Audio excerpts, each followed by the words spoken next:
another week to decide a division champion.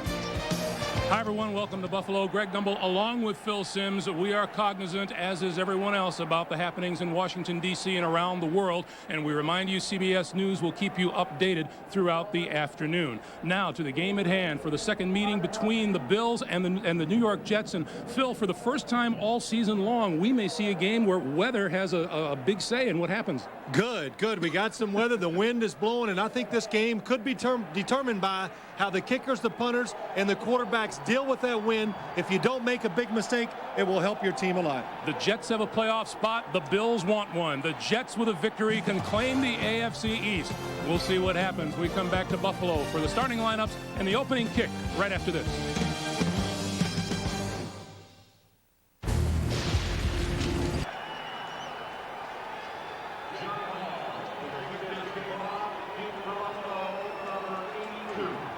Back in Buffalo, here's a look at the weather. 42 degrees, high winds today here at Ralph Wilson Stadium, and forecast scattered showers. Our man on the sideline, Armin Katayan. Armin. Greg, of all the primetime players in this game, nobody has a reputation of rising to the occasion more than defensive end Bruce Smith of Buffalo. These are the games I live for, he said. National television, the New York Jets, a team that he has 29.5 sacks against, the most of anybody in his career. Today, he'll be making a beeline for Vinny Testaverde, who has not been sacked in the last 3 games. Back to you. All right, Armin, thank you. The Bills have won the toss. They have elected to receive. The Jets will be the first team to have the advantage of the wind. Well, that's right. They'll be kicking downwind. They'll make the Buffalo Bills decide whether they want to play very conservative or take some chances and throw into the wind. John Hall, 24 touchbacks, is second most in the AFC. And Kevin Williams from the 1. 20. Falling forward to about the 26-yard line. Rob Holmberg with the tackle, and number 7, Doug Flutie, leads his team onto the field, and here is the Buffalo offense. From tackle to tackle, John Fina, Jamie Nails, the first-year man out of Florida A&M, Ziegler, Panos, and Ostrowski. In the backfield with Flutie, Antoine Smith, and Sam Gash. Eric Moles and Andre Reed, the wide receivers, and Lonnie Johnson is the tight end. But Thurman Thomas starts the first series in the backfield for the Bills. Play action. Flutie to Johnson. Johnson eliminates a tackler and forward to about the 35-yard line, a pickup of 9 and short yardage on second down. A look at the New York Jet defense. A fine front four in Lyle, Ferguson, Logan, and Anthony Pleasant. Mo Lewis, Pepper Johnson, Brian Cox, the linebackers. In the secondary, Micken starts for the injured Aaron Glenn, Henderson, Victor Green, and Otis Smith. And now Sam Gash and Antoine Smith in the backfield. It was enough for a first down, so it's a Buffalo first down at the 36.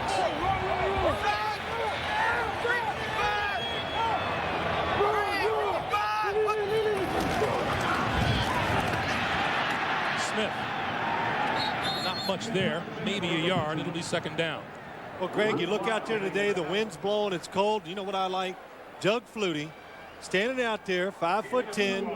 You know, it's not cold to him. He's used to playing in Canada, short sleeves. He does have that pouch in front of him to keep his hands warm, but kind of send a little message to his team that quarterbacks are tough, just in case you didn't know. I have one of those pouches myself. Yeah. Pickup of 2 on the play makes it 2nd and 8.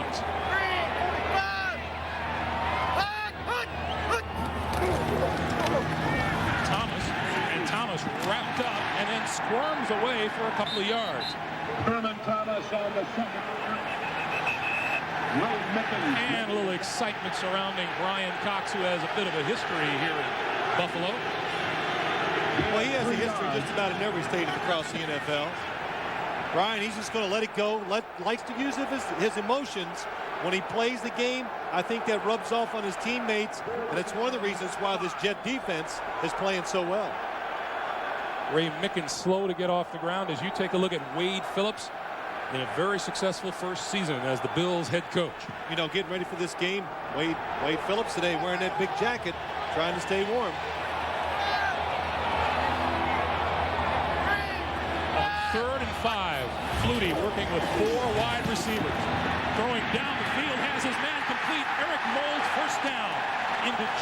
territory, close to the 30-yard line. Well, that's a matchup you're going to see a lot today. Otis Smith against Eric Moulds, the best corner the Jets have on the field, against the best wide receiver, the Buffalo Bills. And a good job by Eric Moulds. He faked the quick slant. He froze Otis Smith just for a second, and Doug Flutie into the wind. Well, there's no question about his arm strength. He can throw it down the field into the wind with accuracy. Eric Moulds, number 1 in the AFC in yards receiving coming into this game. And now 5 wide receivers on first down from the Jet 31.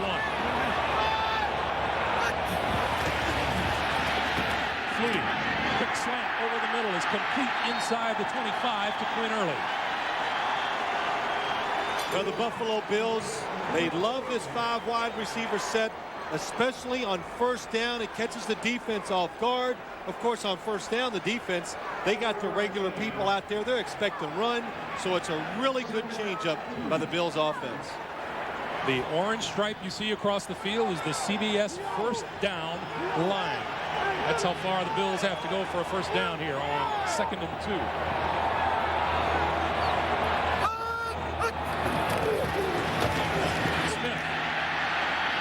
For the first down, loose football perhaps. The Jets say they have it. And they do.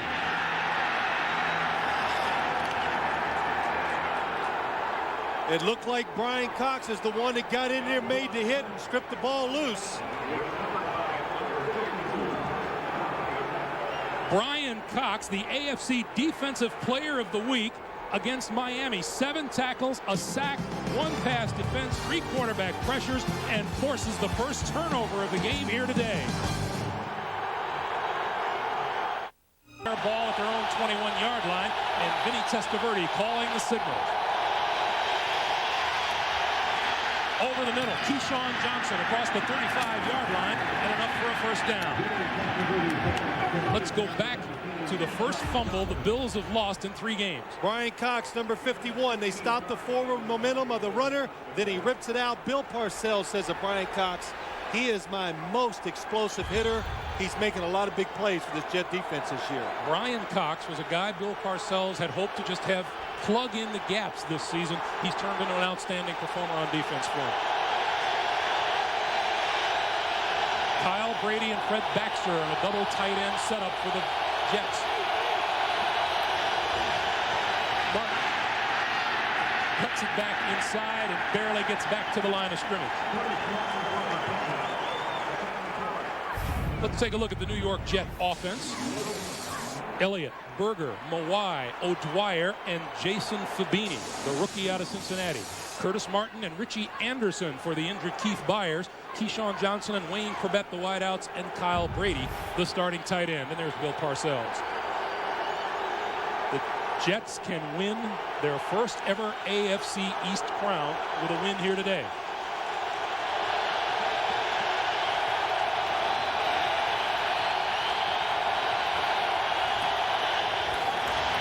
Penalty marker. Testaverde throws and out of bounds.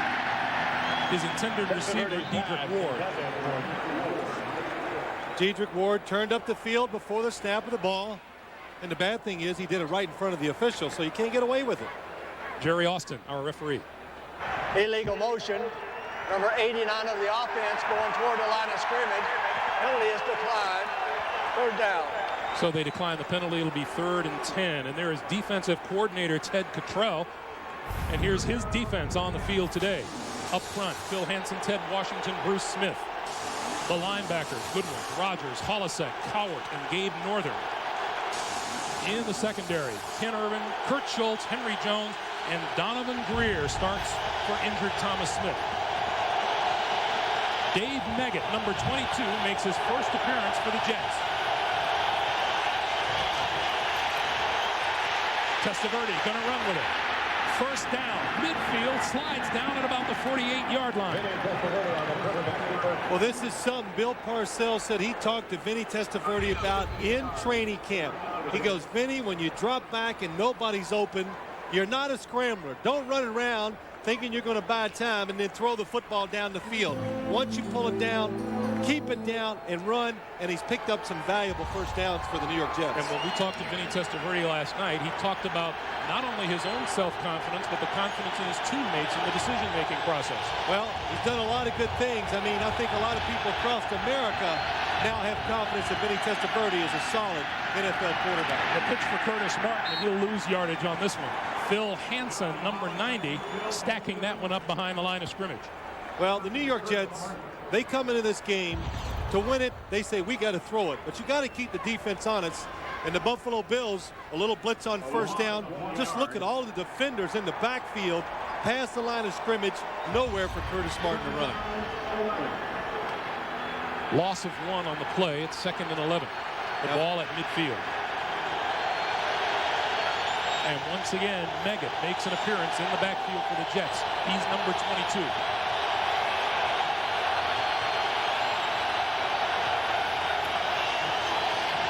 Meggett, big hole up the middle to the 40, the 35, and close to the 30-yard line, and that's a first down for the Jets. 19 yards. Dave Meggett, the ex-New York Giant, the ex-New England Patriot.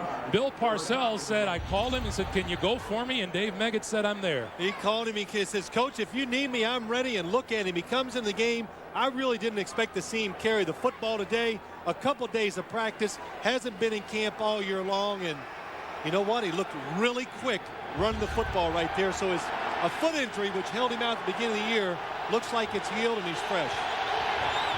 Dave Meggett, rehabbing from a broken foot, has been away from the game for 10 months. End around. Keyshawn Johnson. Blockers in front of him. 25, 20, 10, and out of bounds inside the 10-yard line. It'll be 1st and goal for the Jets. Wow, that was an impressive play. The New York Jets, always part of their offense for many years. And Bill Parcells, wherever he goes, you've got to look for reverses. And watch Keyshawn Johnson. Here he comes around. And look at the smart job of the offensive lineman. Kevin Mawai, number 68, he says there's nobody behind. He goes forward, gets Ken Irvin out of the way, the defensive back, and lets Keyshawn Johnson pick up some extra yards. Sam Coward pushed him out of bounds. 1st and goal for the Jets at the 7.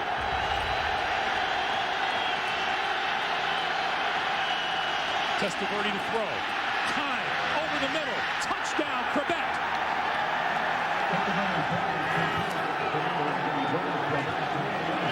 Boy, Vinny Testaverde hanging in the pocket. Every time he has dropped back to pass today, he has been under pressure.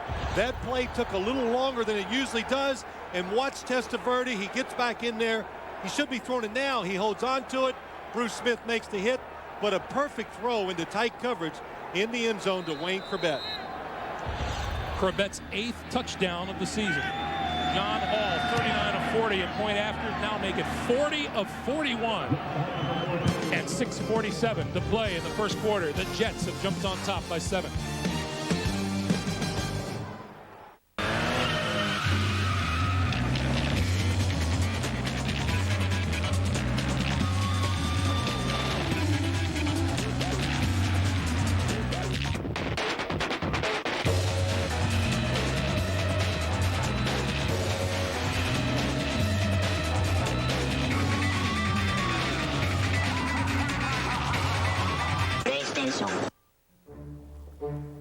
Will she say? Welcome back to Buffalo. The New York Jets go 79 yards in 8 plays, and Wayne Corbett with his 8th touchdown of the season. The Jets showed him a little bit of everything. Passing the ball, play action, a reverse, a draw play. Hall's kick, Kevin Williams from the 2. The 20. Outside and out of bounds, short of the 30-yard line. Chris Hayes pushed him out. The Buffalo Bills have had only 3 points scored on them in the first quarter over their last 5 games until this TD pass. This is a message for Tom Keene, card member since '91. Last year, you visited all the high churches of golf. You equipped yourself with the finest gear money can buy. And you shot 145 every time you went out. Fortunately, by paying for all this with your American Express card, you earned enough membership rewards points to get some lessons. Yet another reason to do more. Martial law, Sammo Hung and Arsenio Hall go undercover as convicts. Check out all the action on an all-new episode of the show everyone is talking about, Martial Law, tonight on CBS. Greg Gumbel, Phil Simms, Armin Katayan, and our ace CBS sports crew back at Ralph Wilson Stadium. 1st and 10 for the Bills at their own 30-yard line. And Flutie to throw. This side, incomplete, bouncing it to the intended receiver, Andre Reed, who is playing in his 223rd career game with Buffalo, and he becomes the Bills' all-time leader and was honored just before kickoff today. You know, that's pretty impressive. A wide receiver. Usually, you know, you get late in your career, speed, there's something, you take too many hits over the middle. Andre Reed's been a tough guy, caught all those passes over, taking those big hits, and has done it for a long time. Thurman Thomas in the backfield.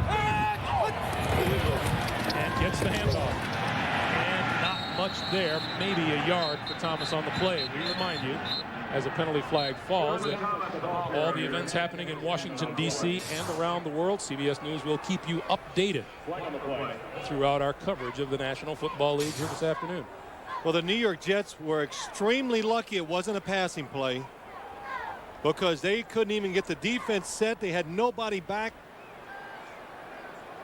Someone on the offense moving for the Buffalo Bills. Illegal formation on the offense. Both wide receivers were off the line of scrimmage, leaving 60 uncovered. That penalty is declined. 3rd down. Well, Joe Pendry would like to know just what went wrong there.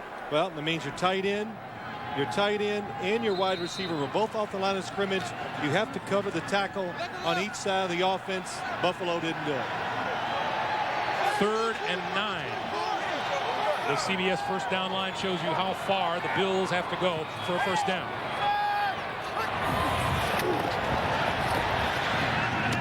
Flutie completes his pass to Moles. Moles has a first down, midfield, 45, down to about the 43-yard line.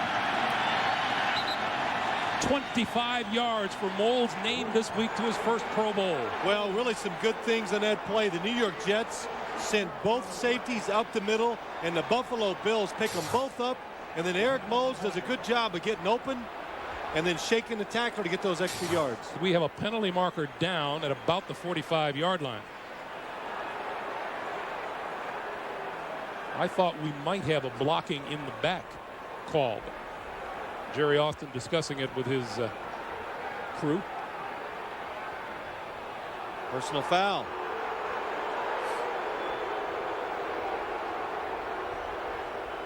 Personal foul. Taunting. Number 80. Throwing the ball at a player. 15 yards. Oh, that's the receiver, Eric Moles. Caught the ball, shook the tackle, and I guess he got up and felt good about what he had done and spiked the ball on whoever tackled him. And it's Corwin Brown. It's feeling a little too good. Well, let's watch Eric Moles. A couple good plays by him so far today. Corwin Brown's the defender that tackled him. He threw the ball and hit him in the helmet. Good call by the officials.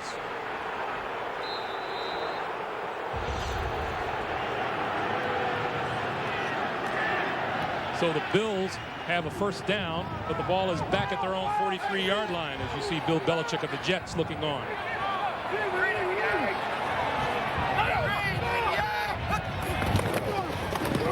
Antoine Smith across the 45 out to about the 47-yard line, and about a 4-yard pickup. This is what the Bills really want to do today, first and foremost. Well, I think we heard it, Greg, talking to the Buffalo Bills yesterday and the coaches. The last time these two teams played, the New York Jets won the battle, and the Bills thought they just didn't stick with the running game enough. They want this game to be physical, tough, hard-hitting. They think that's the best way, gives them the best chance to win the game that way. Thurman Thomas, the lone back behind. Now Thurman Thomas flanked as a wide receiver. Flutie, the only man in the backfield. Quick pass, incomplete, intended for Andre Reed. This wide set by the Buffalo Bills came about from the first time these teams met. Well, a couple weeks ago, they played each other. Buffalo's getting ready for the Jets offense, which had 5 wide receivers. And Wade Phillips said it took us so much time and so much preparation getting ready for that we messed up some of the simple things. So he goes to his coach, his offensive coordinator, Joe Pendry, after the game was over. He says, Joe, let's put some of that stuff in and make the other teams worry about what we're doing. So the Bills have done it, and it's been very successful. They look at a 3rd and 6 now from their 47. They need to get to the 47-yard line of the New York Jets for a first down. Flutie, sideline, complete out of bounds, very close to a first down. Kevin Williams, the receiver, and the Bills look like they're upset with the spot. Well, it was a good spot on the sideline by the official. He caught the ball, he was moving backwards, and he ran out of bounds.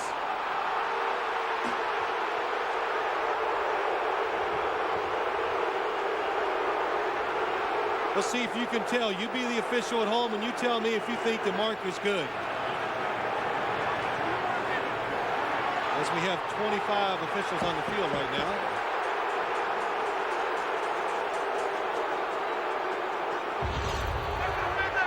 Watch on the sideline. Pass receiver was not contacted. Therefore, where he goes out of bounds, that's where the ball is. He definitely went behind, yes. Because contact did not force him backward. That means Kevin Williams, where he goes out of bounds, is where the ball should be spotted. And so on 4th and 1, Chris Moore comes in to kick it away, and Dave Megan will be back to receive his first punt as a member of the Jets. The NFL's career leader in punt returns and in punt return yardage.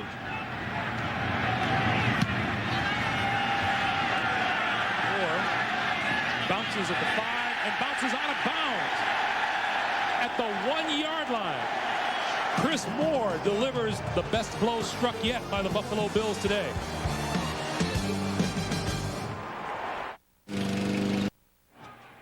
The NFL on CBS is sponsored by Interstate Batteries, the official battery of the family car, and by Circuit City, low prices all over the store.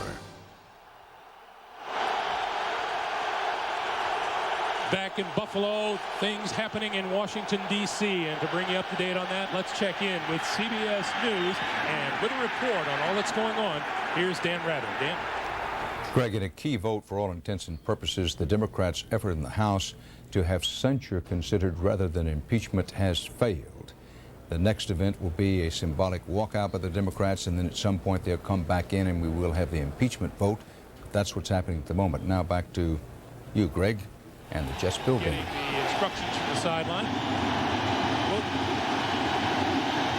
Back in Buffalo, 2nd and 10 from the 1-yard line for the Jets. Curtis Martin, not much there at all, just barely out of the end zone. Ted Washington, number 92. That's a big plug in the middle of the line. Well, that might be the biggest understatement you'll ever say, saying Ted Washington is big. He is huge, and even Coach Bill Parcells said there's not much you can do when you're playing against Ted Washington. Just try to stay there. Number 92, Kevin Mawai, one of the biggest centers in the National Football League. It's hard to get a standoff against Ted Washington because he's about 360 pounds, and that's being conservative. Very clear there. Ted Washington just controlled Mawai and then moved him aside when he saw Martin. 3rd and 10. Out of the end zone, Martin to the 5 and out to about the 9-yard line. That'll be a couple of yards short of a first down.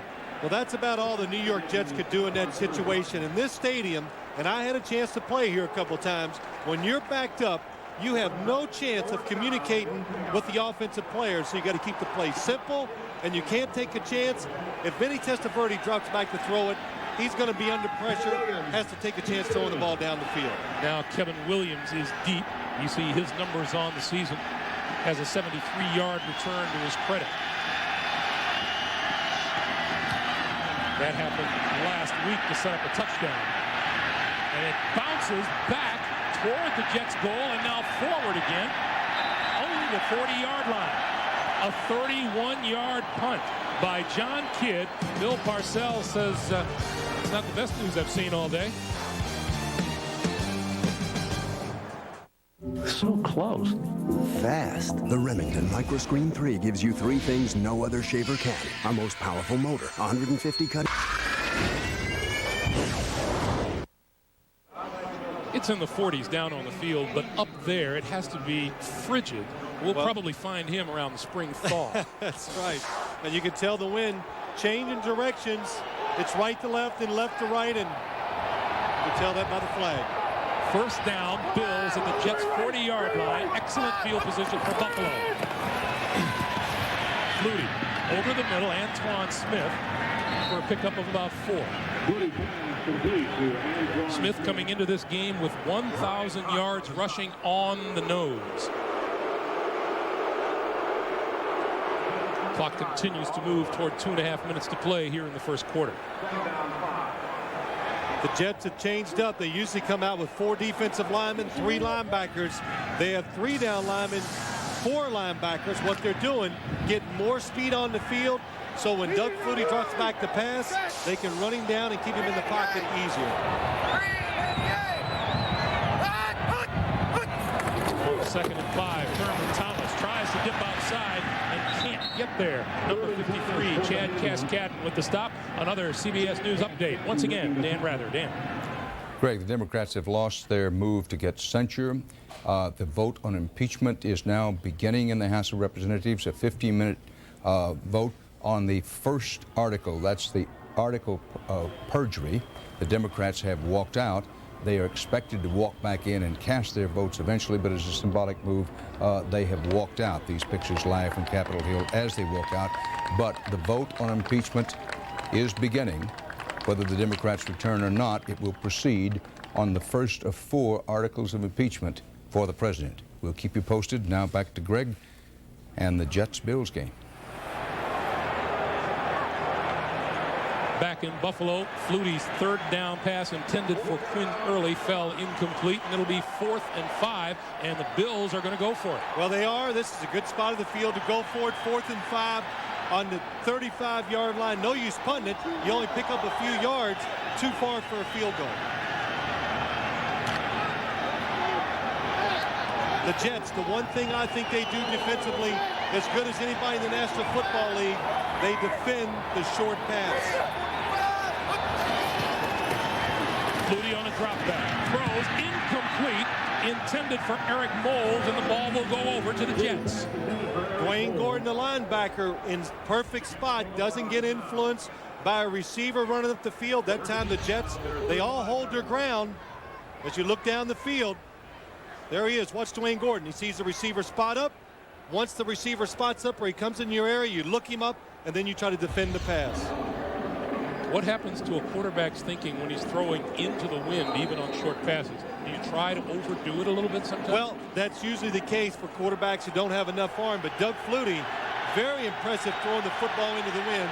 He is just rearing back and letting it go with complete confidence. Testaverde operating out of much more comfortable field position now. Curtis Martin, left side, not going to get back to the line of scrimmage. Bruce Smith tracked him down. Well, that's what's impressive. Bruce Smith, one of the greatest pass rushers the National Football League has ever seen. Here he is, number 78. Comes down the line of scrimmage and boom, makes that hit along with Donovan Greer, the corner. And, you know, usually you do one thing well, but to do both of them well is extremely rare. Bruce Smith named to his 11th Pro Bowl this week, playing in his 200th regular season game today. Testaverde, time, down the field, Quebec incomplete. Testaverde had him. Oh, did he have him ever? I mean, I couldn't. As soon as Wayne Corbett left the line of scrimmage, it could have been a touchdown. Vinny Testaverde, let's take ball coming down the field. Wayne Corbett's wide open, but he throws it to the outside shoulder instead of the inside shoulder. 3rd and 11.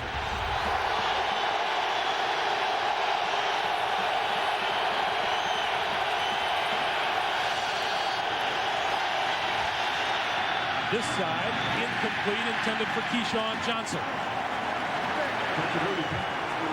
See, I think the wind, I don't know which way it's blowing because it looks like Vinny Testaverde is having, I thought he was downwind, but it looks like he is struggling to control the football as he throws it down the field.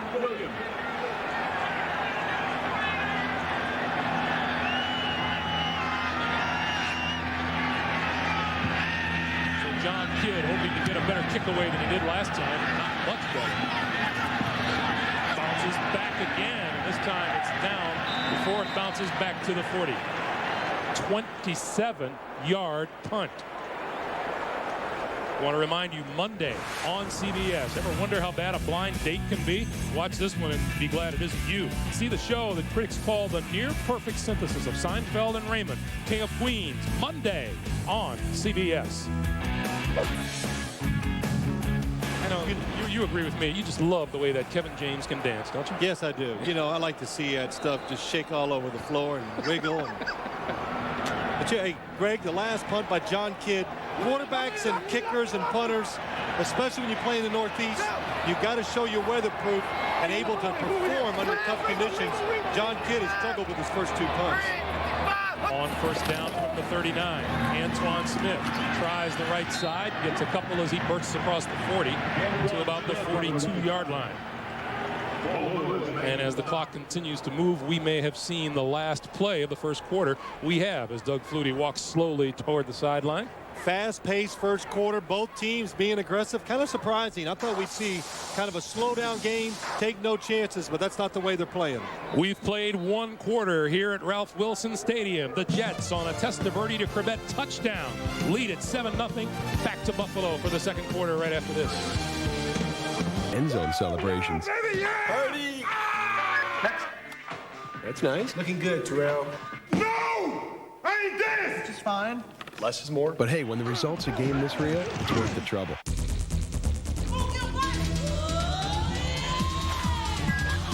Stop that, please. Hey. Thank you. Thank you. Thank you. PlayStation. 50,000 people are back in Buffalo. We're set for another CBS News update. Once again, Dan Rather. Dan? Greg, for the first time this century, for only the second time in the history of the United States of America, a president of the United States is being impeached. It is happening now. It is happening in an atmosphere of partisan rancor in the House chamber. The vote is underway. There's no longer any doubt whatsoever that the president of the United States will be impeached. This particular vote is on the first article of 4 articles of impeachment. Now, as this vote started, the Democrats symbolically walked out en masse, appeared on the steps of the Capitol under a gray Washington sky to denounce what was happening inside as they see it, as, quote, strictly partisan, several speakers called it. Now, the Democrats, having made this symbolic walkout, are walking back in to cast their votes.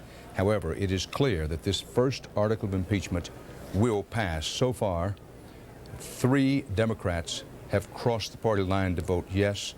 3 Republicans have crossed the party line to vote no. But the vote is very much along party lines. So at least 1 article of impeachment is in the process of being passed. There'll be 3 others voted on as we go through the afternoon. The case will now go to the Senate, where a Senate trial is expected. We go to Bob Schieffer on Capitol Hill. Bob? Well, Dan, this first article on perjury is that the president perjured himself before the grand jury. The next article they'll vote on will claim that he perjured himself in the deposition he gave in the Paula Jones trial. The third one will claim that he obstructed justice by coaching his secretary Betty Curry and Monica Lewinsky on testimony they gave to the grand jury. And then the fourth will claim that he perjured himself in the 81 questions, the answers he gave to 81 questions that had been posed to him by the Judiciary Committee. But you're right, these articles are passing. The first one will pass shortly. It will all go to the Senate. The information we have is it will be handed over to the Senate on January 6th. At that time, the president's lawyers will be told they have 30 days to prepare for a trial. And no American should be mistaken. Like it or not, feel that it's justified or not, the presidency of Bill Clinton is now in jeopardy. There's no other way, by any objective analysis, to conclude about what is happening this day. It will move to the Senate. It's now assured. That's the history of this moment, that at least 1 impeachment article will pass. The expectation is another 3 will pass. It will go on to the Senate. A trial will be scheduled in the Senate. Pressure is growing on President Clinton to at least consider resignation. That pressure coming mostly from Republicans, but from some others to consider resignation. The Republicans' new Speaker of the House designate, Bob Livingston, resigned today in yet another stunning Washington development. He urged President Clinton to resign and challenged President Clinton to follow his, Bob Livingston's, example by resigning. But the White House has responded, in effect, no way, this president is not resigning. If the case goes to the Senate, as it now appears that it will, so be it. But the president intends at this moment to fight it all the way. 4 Democrats have now crossed over the line. The expectation was as many as 5 would cross the line. We'll have to see as the final vote comes in. But bulletin of the moment, President Clinton is in the process of being impeached. The case will go to the Senate. We go to Scott Pelley at the White House. Dan, there's a great deal of concern here at the White House, as you might imagine, about the trial in the Senate. This hasn't happened in 130 years, and frankly, the president's defenders do not know exactly what to expect. The president has reached out to some friends in the Senate over the last several days, Senator Kennedy and Senator Daschle, to talk to them about the mood of the Senate and try to learn something about how all of this will proceed. The president has also asked the former senator from Maine, Mr. Mitchell, to come on board, if you will, and join in the president's defense team to lead the president's defense in the Senate. Mitchell's thinking it over. Dan? President Clinton's administration and their effort to fight off impeachment is now inside the 2-minute warning. It's down to 1 minute and 49 seconds remaining for the vote. No elected president of the United States has ever been impeached. Andrew Johnson, the only other president to be impeached, ascended to the presidency. He was promoted to the presidency from the vice presidency in the wake of Abraham Lincoln's assassination. No elected president before this has been impeached, but Bill Clinton is in the process of being impeached now, and the case will move on to the Senate. We'll keep you posted as the afternoon goes along. Right now, back to Greg Gumbel and the Jets-Bills football game. Buffalo, New York, clock moving. Under 13 minutes to play here in the second quarter. The Buffalo Bills, 3 straight incomplete passes have kicked to the Jets, and with the help of the penalty on Marcellus Wiley, giving them a first down, have moved the ball now to their own 34, where they look at 2nd and 7.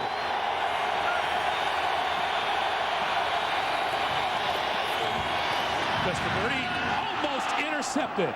Donovan Greer had it timed right, just didn't hold on. Boy, excellent job by Donovan Greer. What he did, he saw Vinny Testaverde make the play action fake, but Testaverde set up so quick, he says this has got to be a short throw, and he looks at the receiver, drives on the football. But Vinny Testaverde saw him break. He tried to throw it to the outside. That maybe was just enough to keep Donovan Greer from intercepting the pass and running for a touchdown. Dave Meggett into the game as a wide receiver for the Jets. 3rd and 7. And a timeout called before the ball was snapped by the Bills. Looked like number 58, Marlo Perry, waving frantically for a timeout, and got it called just before the snap of the ball. Stops the clock with 12:33 to play here in the first half. Dan, you look good. Lost weight? Cut the act, Phil. I need to tell management what's happening with our website. Okay. In terms they can understand. Here's Marlo Perry. Here's Keyshawn Johnson. He's matched up against him. Dave Meggett splits out wide with the defensive back, and Marlo Perry says, hey, I can't cover Keyshawn Johnson. Something is wrong with this. Does a good job, calls the timeout. 3rd and 7 for the Jets. Testaverde throwing, incomplete. And a marker is down. Bruce Smith may have jumped before the snap of the ball. Offsides, number 78, 5 yards. Repeat, 3rd down. Well, Bruce Smith, 78, he doesn't need a lot of help. He can get there without cheating. But he's looking for every edge he can get. He watches that center, the hands of the quarterback, and if he sees anybody even flinch, he's gone. As a Bruce Smith, you're going to get the benefit of the doubt sometimes, but not that much. Yeah, that's right. And hey, he's made a living, and I'll give him a lot of credit, and these Bills fans They know when to get loud because they know it's helping one of the best pass rushers in history of football. 3rd and 2.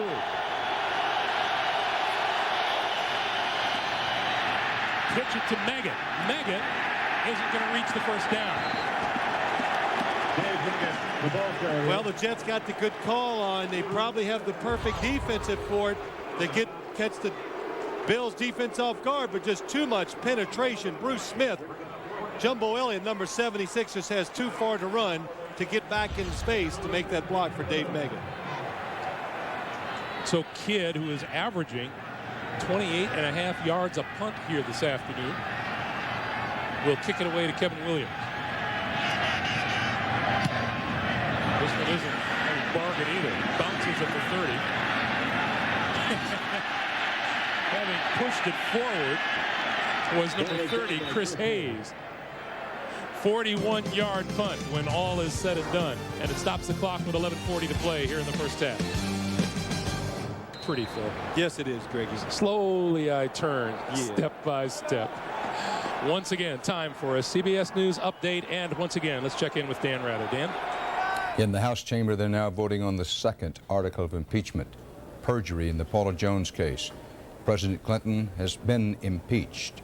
The final vote on the first vote of article of impeachment was 228 Republicans, 206 Democrats. It was along strict party lines. 5 Democrats, 5 Republicans crossed over. But now they're beginning to vote on the second article of impeachment. The only question is whether President Clinton is going to be impeached on more than one article of impeachment. The case will move to the Senate. We return now to Greg Gumbel and the Jets-Bills game. 35 pounds. He and Antoine Smith share the backfield on 2nd and 1. And Smith straight ahead. 5-yard pickup and a Buffalo first down. Well, you could watch that run right there, and I think Pepper Johnson, who we talked to last night, linebacker for the New York Jets, he says, hey, this Antoine Smith, all he is just a battering ram. I mean, he's just coming in, lowers his head, and when in doubt, he'll just try to run you over. He says Antoine Smith, he believes, has been taken to school by Thurman Thomas to the school of cutback. Yeah, that's right. Because he's added that a little bit to his repertoire.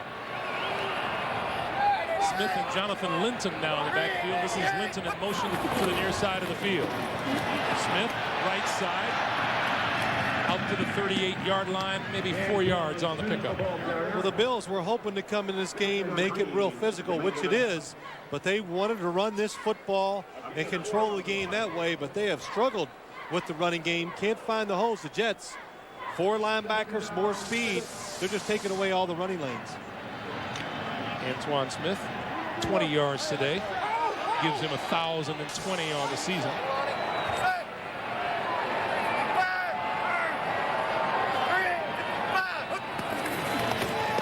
Quick drop by Flutie, throws incomplete, intended for Andre Reed on the near side of the field.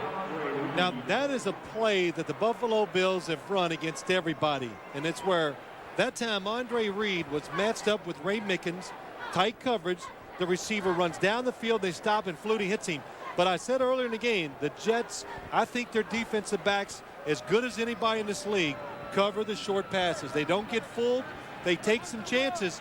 So that tells me when you go deep, you got a chance every once in a while to make a big play. 3rd and 6 for the Bills, and Flutie from the shotgun. Steps up over the middle. Great diving catch at the 40-yard line by Kevin Williams for a first down.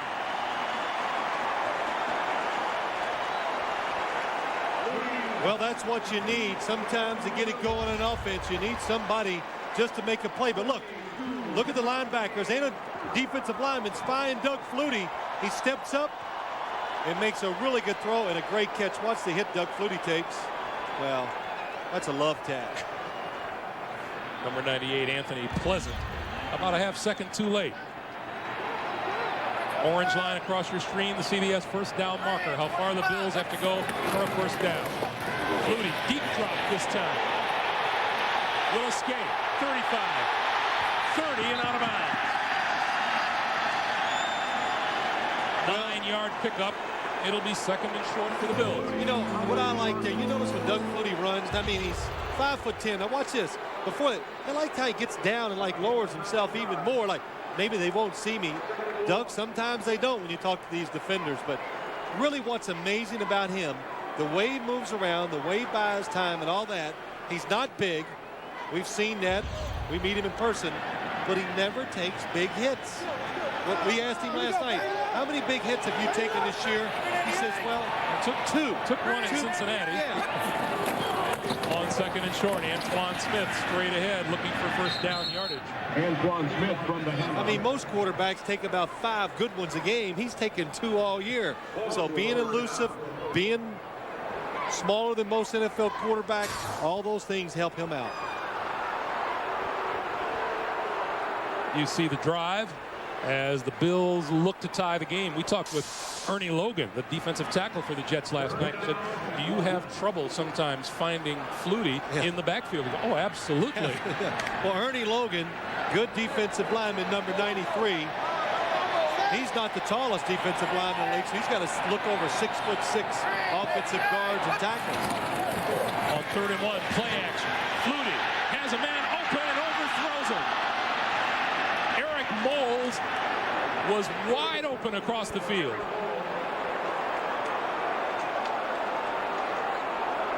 Well, the reason why, Greg, they went for the home run, the touchdown, is because they know they're going to go for it on 4th down. No, here's Andre Reed up across the field, but look at the safeties of the Jets.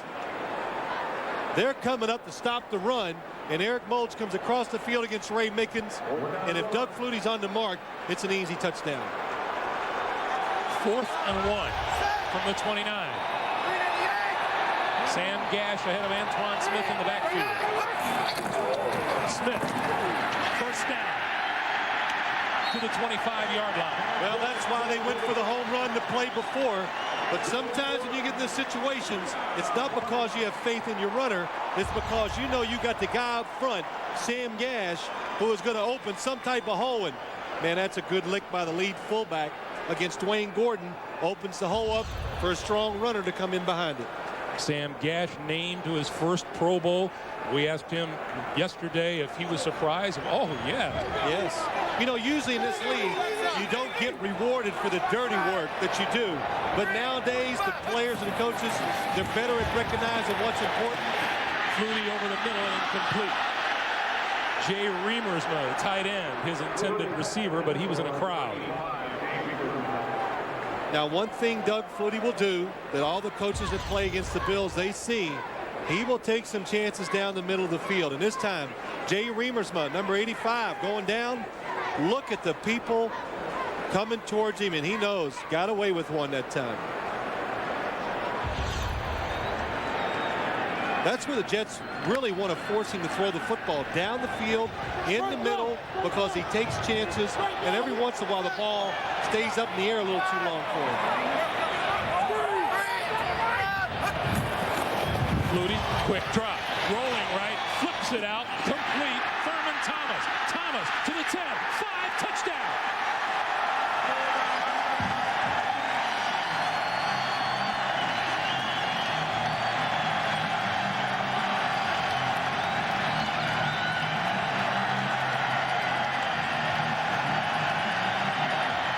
Talk about making things happen. It will not be the most picturesque pass of Doug Flutie's career. Really incredible. That's all I can say. Just the innate sense to know and win and somehow make a play when nothing is there. The extra point is good. I mean, Doug Flutie under pressure. It's a screenplay. It looks like it's not going to happen. Watch the pressure he's under. Watch Thurman Thomas. He sneaks up in there. Oh, man, it just, that is something. Just flips it up in the air. So with 6:39 to play, we are tied at 7. Let's once again check in with CBS News. Here's Dan Rather. Dan. Greg, the second article of impeachment against President Clinton is going down to defeat in the House of Representatives. Article 1, perjury before the grand jury, passed. This president has been impeached by the Congress. Article 2 is going down to defeat. At least 218 votes have been cast against it, and that means that particular article is doomed. There's still 2 more to go. But 1 article of impeachment has passed. The case will go on to the Senate. We'll keep everybody posted as time goes along. Now back to you, Greg, in the game. All right, Dan, thank you very much. Thurman Thomas, 25-yard touchdown catch. And Thomas has become the number 4 man in Buffalo history in receiving yardage. He passes Jerry Butler. Think of all the terrific receivers in Buffalo history. Thurman Thomas ranks number 4. Well, here we are. What have we done so far today? Andre Reed, we've talked about him over a long period of time, how great he's been. Thurman Thomas, same thing. You throw in Bruce Smith, I think it kind of answers your question why this Buffalo Bills team has been a contender for so many times. 6 minutes, 39 seconds to play. Dave Meggett and Kevin Williams are deep for the Jets. And the wind has blown the ball off the tee. Yeah, but it's died down. That kind of disappoints me a little. The wind in pregame warm-ups was blown as hard as I've seen it in years in any stadium, but and you were delighted. Well, it's fun to watch that sometimes. Bouncing ball picked up by Williams. 15, 20, 25, 30. Out to about the 33-yard line. Eric Smedley with the tackle. Thurman Thomas, 34, with the touchdown that ties the game. You're nursing your injuries. I have never seen such a group of cream puffs in my life. This is football. I need guys that can play. Man, I thought he'd never leave. With a great taste that won't fill you up and never let you down. Make it a Bud Light. Hot dog, anyone? An American soldier stands accused on foreign soil. You raped this girl? No, sir. Based on actual events. The United States Navy is on trial here. JAG, CBS Tuesday. I want to remind you, coming up at halftime, we'll be sending you to our New York studio for the NASDAQ Amex halftime report. Jim Nantz, Marcus Allen, Brent Jones, Mike Lombardi getting you caught up on all the NFL news. And CBS News will be there to update you as well on anything happening in Washington coming up on the NASDAQ Amex halftime report. Vinny Testaverde to throw on first down, has his tight end out on the far side, and that's Kyle Brady. Pickup of about 6 on the play. One thing I've noticed about this Buffalo Bills defense so far today, they're not really paying a lot of attention to the running game of the New York Jets. The defensive ends, Bruce Smith, Phil Hansen, every play, they're rushing the passer. They're going to make the Jets run the ball and have success with it before they honor it. And I know the Jets, it says they got 74 yards rushing, but a lot of that came on a reverse by Keyshawn Johnson and then a draw by Dave Meggett. Testaverde this side. Corbett juggling and complete. What a grab by Wayne Corbett, 12-yard pickup and a first down. Well, I'm not going to try to describe words. It tells you about that catch. You just watch it. It's going to be an interception. Ken Irvin, number 27, comes off his guy, and he's making it like it's going to come right to him. Look at him. No, it's Donovan Greer, but Wayne Corbett gets his right hand on it, just touches it, gets it up in the air, and then gets his feet down for a first down. In his 4th year out of hospital. First down, Jets 49-yard line. The pitch to Martin. Martin cuts it back and falls across the 45 to about the 44-yard line. Well, that's one thing the New York Jets are doing this year. Bill Parcells said last night to us, he goes, the sweep was out of pro football years ago. Nobody could do it, but they have found a different way of doing it. And he says all of a sudden, it's become a big part of our offense. In fact, I think it's the best thing they do in their running game. It's pitching the ball to Curtis Martin and letting him go outside or cut it back inside. You see how far the Jets have to go. The orange stripe, CBS first down. The pitch to Martin. Going to come back this way. Gets a block from Elliott, but can't get back to the line of scrimmage. A loss of about 2 on the play. That is the play, you're right, that Bill Parcells says he likes. He's always liked, he said, he always felt you have to run off tackle in the NFL. He says, but we don't run off tackle as well as we run on a pitch out. Well, they run on the pitch out, but this time, again, just too much penetration.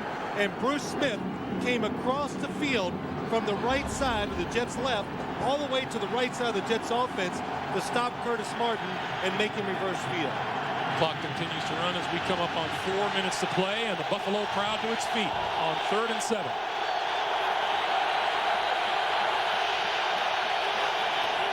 On the draw, and Maggot gets nowhere.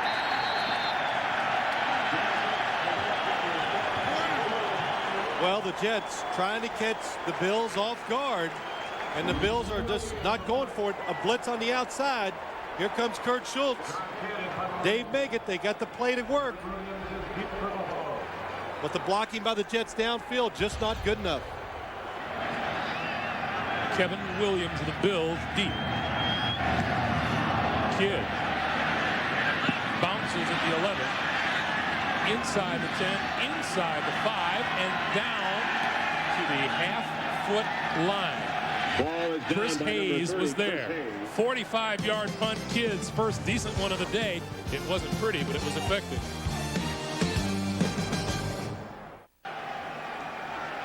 Well, in the first quarter, the New York Jets were in this exact same position. First down from their own 1-yard line, and now the Bills face it with 3:21 to play here in the first half in a tie game at 7. Time of possession is just about dead even.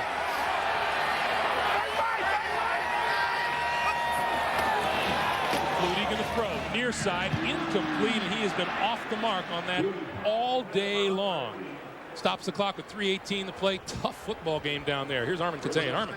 Exactly right. You know, and all the talk that we had with the players yesterday, talk would not be a game for the faint of heart. I can tell you, I've been on these sidelines now for 15 weeks. This is the most football game I've seen all year, the hardest hitting game. Back to you. Well, it's a good thing we got the toughest sideline reporter in football down there, right, Greg? You betcha. If they come his way, he'll get involved. On second down, straight ahead, big hole for Antoine Smith, and he has first down yardage. Well, Antoine Smith, when you're on the 1-yard line coming out, the defense, hey, they're expecting a running play, especially after the Buffalo Bills threw it on first down. Watch Sam Gash to fullback, leading the way, and just gets the defender. What happens is the defender doesn't take him on. I can't tell who it is. It's Dwayne Gordon. You've got to stand up in the hole and let him hit you. If you choose a side, he drives you down, creates a hole for the runner. First down, Buffalo, now from their own 11. Flutie, play action. Throws far side, complete. Andre Reed with enough for another first down. Flutie had completed his first 3 passes of the game, missed on 8 of his last 11 before connecting with Reed. Well, you know, Greg, he's being very careful with the football, which I like in these conditions, and what the game means to both teams. But the one thing he is doing, he's picking his spots, and he is letting it go, throwing the ball with great velocity and being smart with it. And I think throwing the ball a lot better than Vinny Testaverde so far in the first half. Before we get another playoff, we have reached the 2-minute warning in the first half here at Ralph Wilson Stadium. The Bills looking for a playoff berth. The Jets looking for an AFC Eastern Division title. We're back in a moment. With more irresistible fun than ever, betcha the exciting remote-controlled cars from Ray.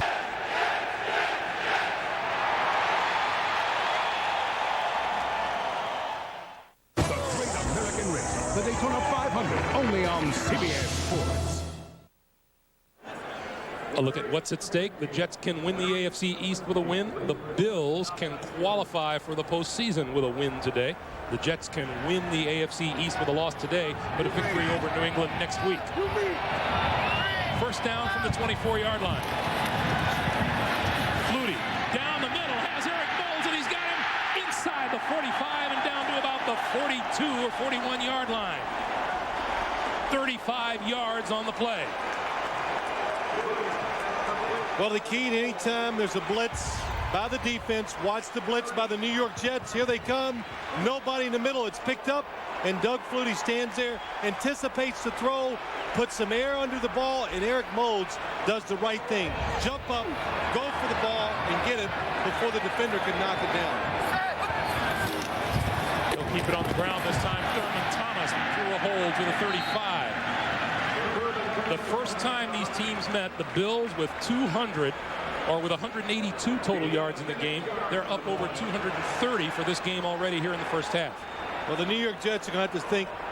They're going to have to think hard and long before they blitz much more today, because the 2 times they've sent everybody, Flutie has thrown it right down the middle with a chance to score. 2nd and 4. They pick up the blitz. Flutie to the far side, incomplete. Fans and the Bills want a flag. Kevin Williams, the intended receiver. Ray Mickens, the Jet, covering it.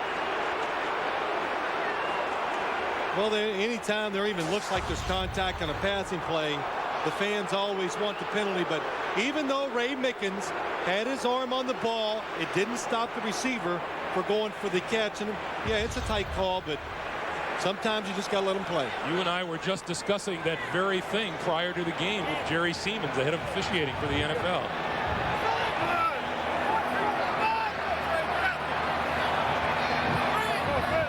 On 3rd and 4. Flutie throws complete. What a bullet to Andre Reed.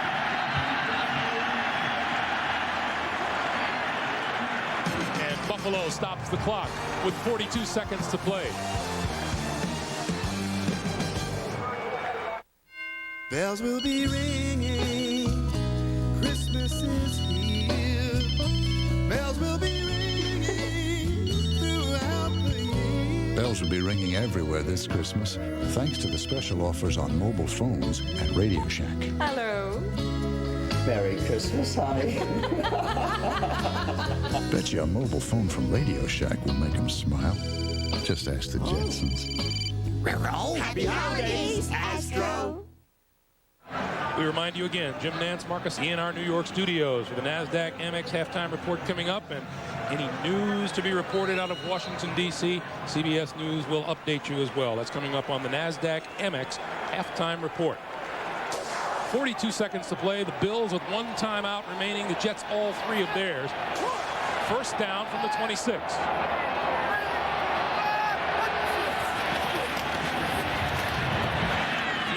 Incomplete. Thurman Thomas out of the backfield. You know, Greg, Armikatan on the sideline. There's a penalty flag on the field. Was just talking about how physical the game was, how tough it's being played. Illegal contact. Number 42 of the defense. 5 yards. Automatic first down. That's Marcus Coleman, a defensive back. But he was talking about how you can feel how hard the teams are hitting and how they're going at it. And I'll tell you, the players, when they come out of that locker room, and as they walk out on the field for warm-ups, you can feel the excitement. You know it's a big game and what it means to everybody just by the anticipation and then, you know, the electricity in the air, because you can really feel it as a player. First down now from the 21.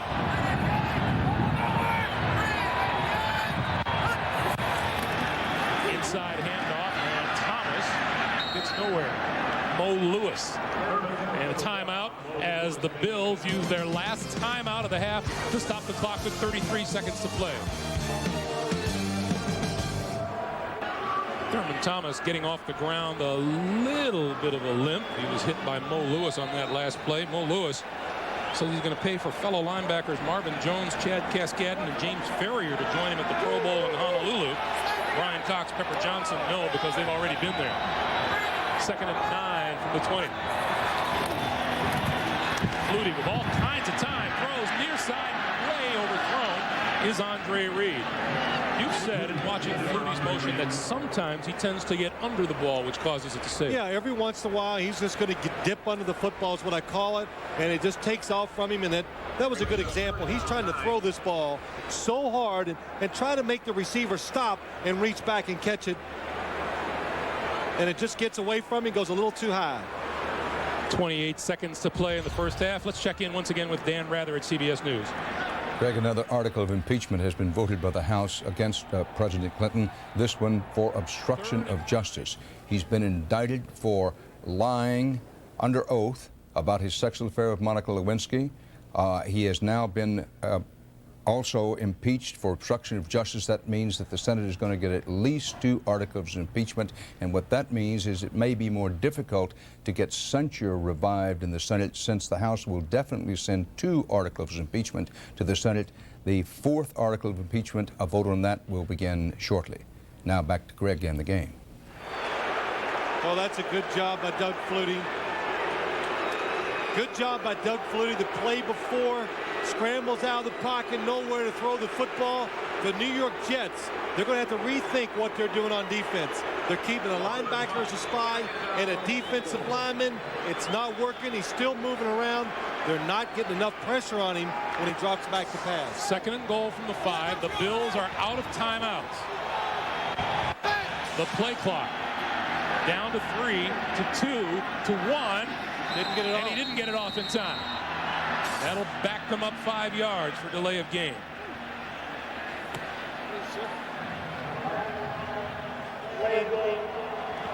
On the offense. You know, Greg, I know you hear this said all the time, from the 5 to 10, it's not that big a deal in this situation, because now really it just gives his receivers. 5-yard penalty. Please reset the clock. 10 seconds. It just gives his receivers a little more room, a chance to do some different plays that they wouldn't have available to them from the 5-yard line. Would you prefer it from 10 yards out as opposed to 5? Well, not really. I mean, it does give you more plays, but the problem is when you're in the 5-yard line, you can create some traffic jams sometimes. Quick drop. Flutie throws towards the end zone. Almost intercepted. Intended for Eric Moles, and Otis Smith was right there. Well, this is the matchup. The Jets put Otis Smith on Eric Modes. Doug Flutie trying to watch this ball. He is just going to throw it on a line drive, hoping that Otis Smith doesn't turn around and react to it. But everybody in this league, the corners, are getting used to that throw. He turned, just didn't make the catch for the interception. 28-yard field goal attempt now by Steve Christie. And it is no good.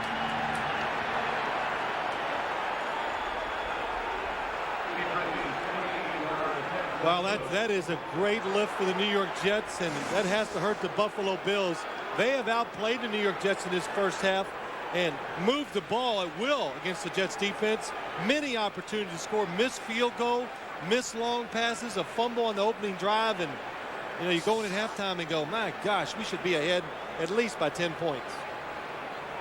In the first meeting between these teams back on the 8th of November, the Jets led 13-9 at halftime en route to a 34-12 victory.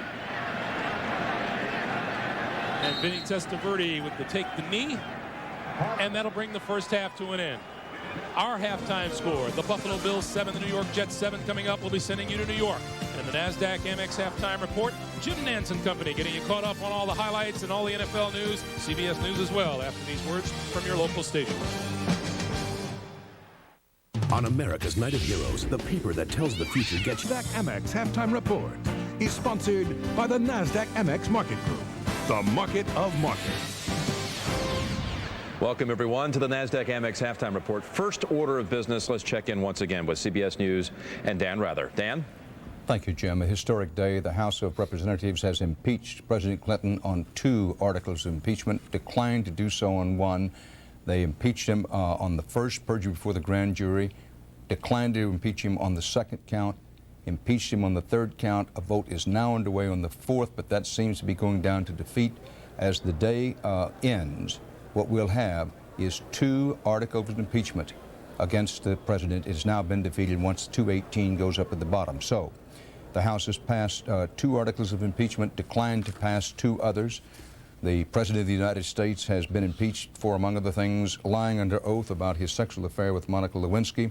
The vote largely along party lines on the 2 articles of impeachment that did pass. Now, in a stunning development earlier in the day, Bob Livingston, who was the Speaker of the House-elect for the Republicans, resigned, saying he wasn't going to be Speaker. He's going to resign from the Congress. President Clinton remained out of sight. He was said to be in private with his minister as the vote was taking place in the House. However, the president expects to meet with supporting Democrats later in the afternoon. Let's go to Capitol Hill and CBS News Chief Washington correspondent Bob Schieffer. Bob? Well, Dan, there's a little ceremony and a procedure about what happens next once this final vote is official. what will happen is the 13 managers of the impeachment articles, and they will be led by the chairman of the Judiciary Committee, Henry Hyde. They will walk the articles themselves, the paper, the official paper, they will walk it over to the Senate side of the Capitol, where it will be received by the Secretary of the Senate, who is named Gary Sisko.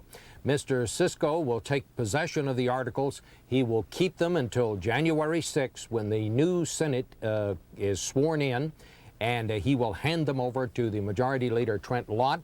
At that time, Senator Lott will notify the president's attorneys that they have 30 days to prepare for trial.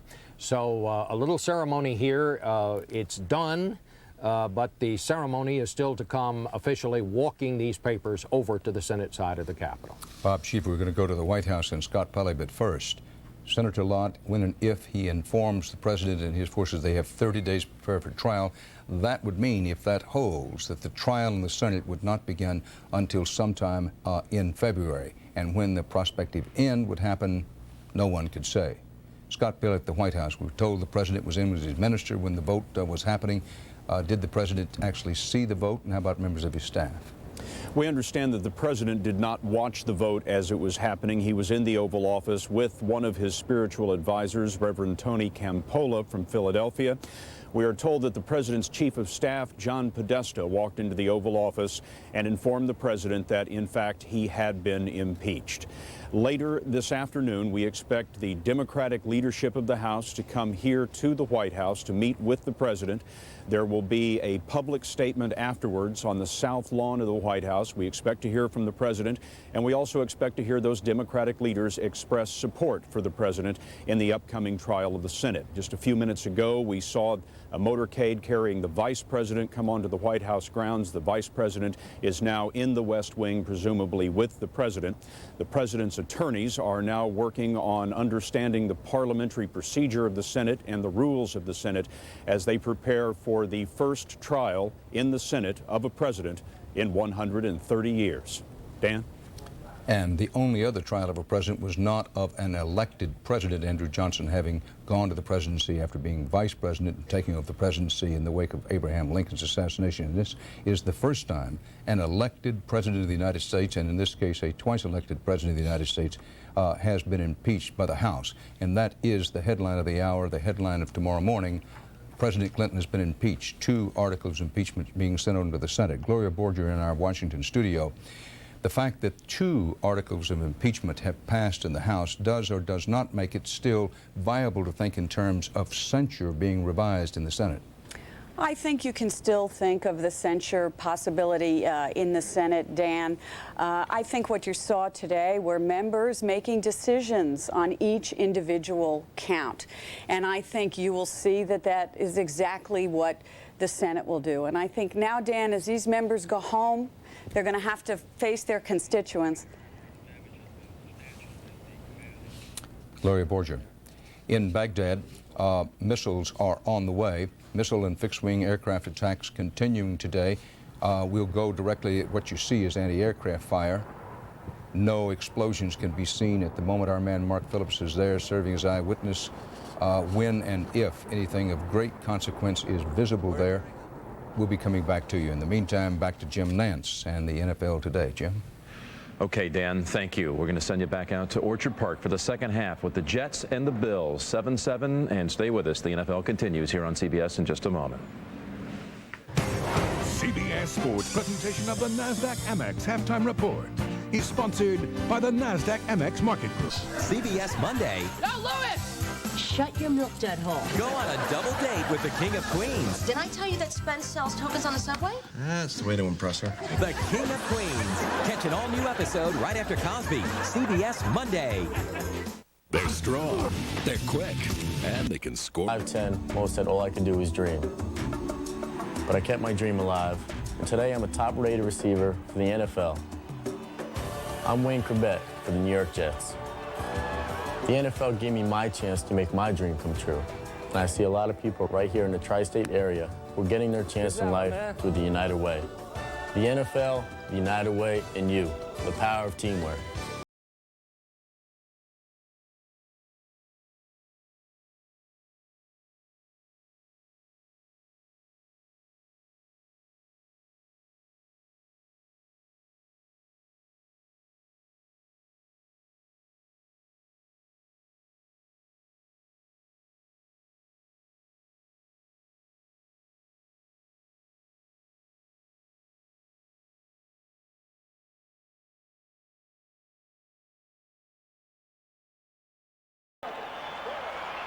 Greg Gumbel in Buffalo. The Jets 7 and the Bills 7. We'll be back for the second half. CBS Sports coverage of the National Football League continues after this word from your local station. The address is CBS. Welcome home. Which would you rather have?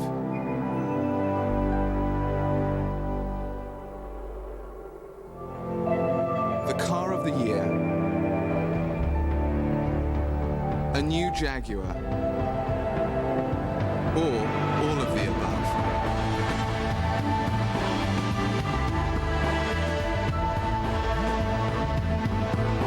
Jaguar XJR, Rob Report 1998 Car of the Year.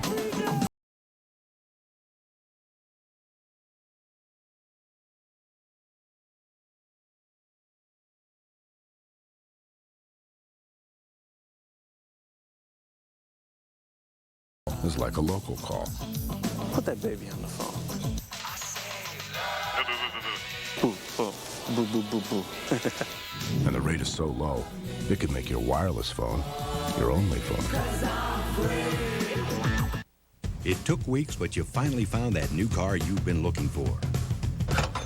Now all you've got to do is keep it away from people like this. This holiday season, give the auto theft protection you, your family, and your friends deserve. The Club Vehicle Anti-Theft Device. Because 'tis the season of giving, not taking. The Club. The only anti-theft device recommended by police.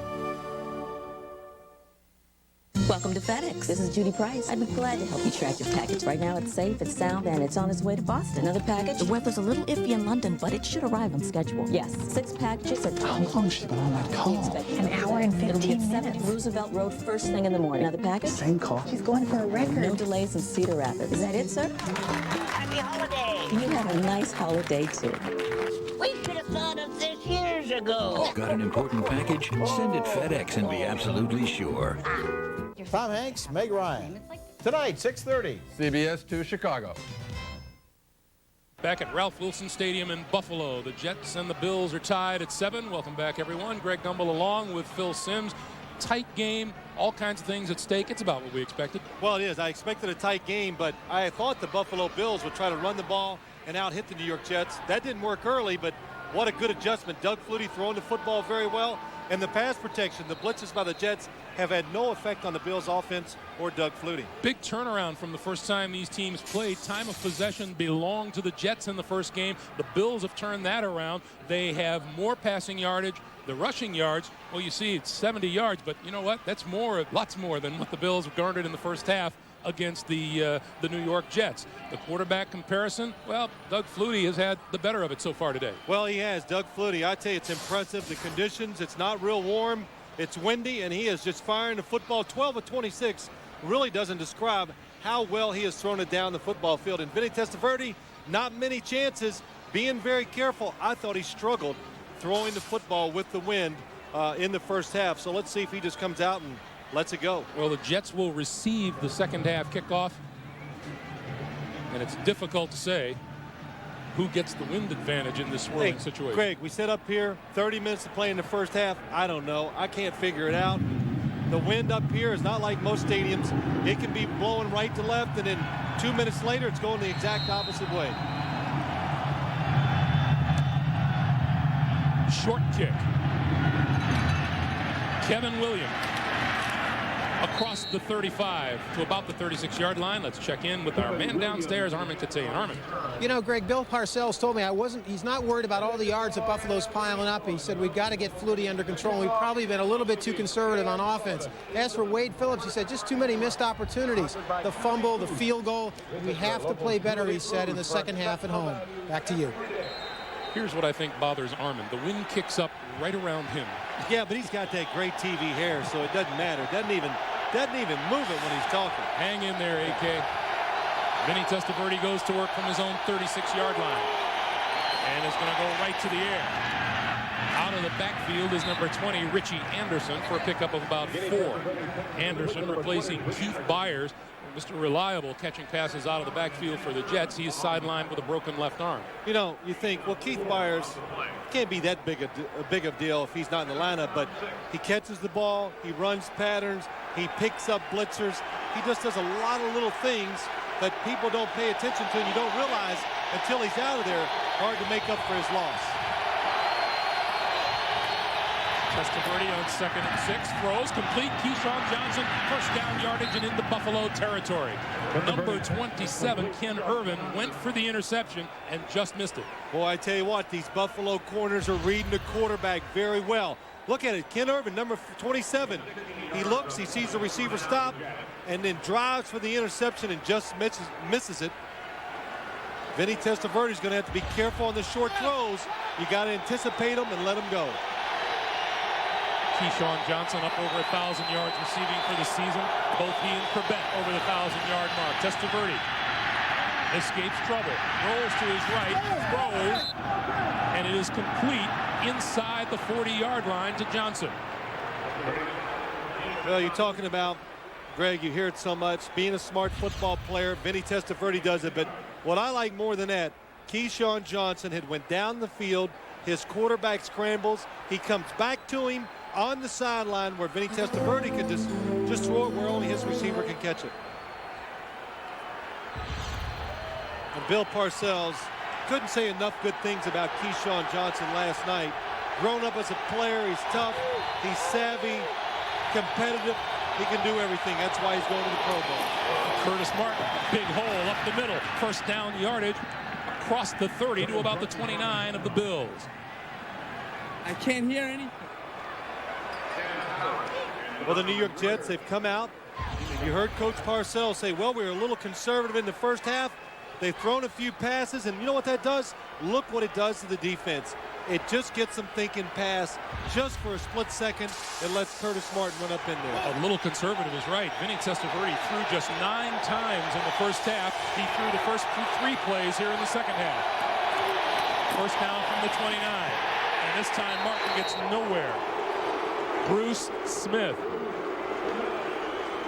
Boy, it's just, it really is amazing. Bruce Smith, he's not playing run. He's thinking first down pass. Watch him, number 78. Just hits the blocker. Todd Berger gets rid of him, comes right around, and makes a tackle in the backfield. 11th Pro Bowl he was named to this week. 2nd and 12. Barton, not much there. Hanson and Sam Cowart converged as Martin may have gotten back to the original line of scrimmage. Well, we continue to see the respect. The Jets offense, the Jets coaching staff, they're watching this game and they're going, heck, we can't block Bruce Smith on some draw plays. To think you're going to continually do that in passing situations is just too much. Dave Meggett now at the top of your screen as a wide receiver.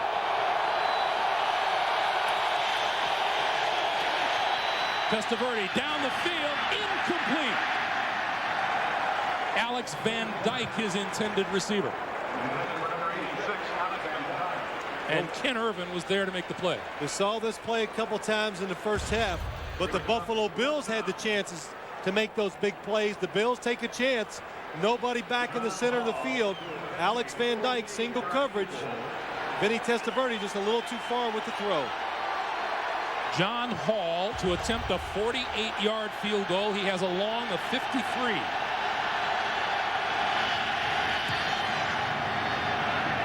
And it's good. 48-yard field goal by John Hall puts the Jets on top by 3, and we'll be back. Every year at this time, folks at Southwest Airlines get together to cook dinner at the Ronald McDonald House. Request clearance for landing. It's a special home where families can stay while their seriously ill children undergo treatment at a nearby hospital. The Ronald McDonald Houses are Southwest Airlines' primary charity. Thanks to your support, these children receive a special gift every day of the year, a gift of hope. From our families to yours, happy holidays. Merry Christmas, Herb. And a Merry Christmas to you, too. Expenditures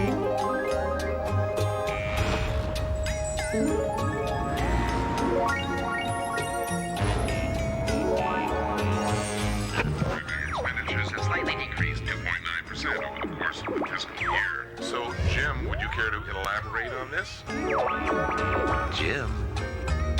Jim?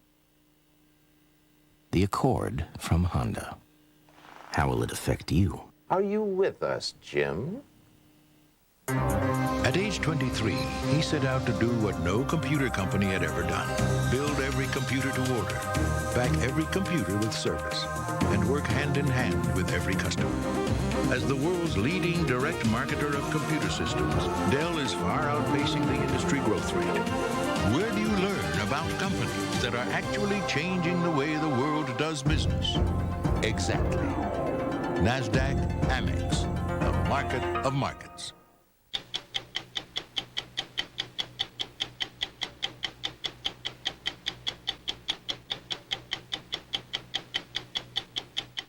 This telecast is copyrighted by the NFL for the private use of our audience. Any other use of this telecast or any pictures, descriptions, or accounts of the game without the NFL's consent is prohibited.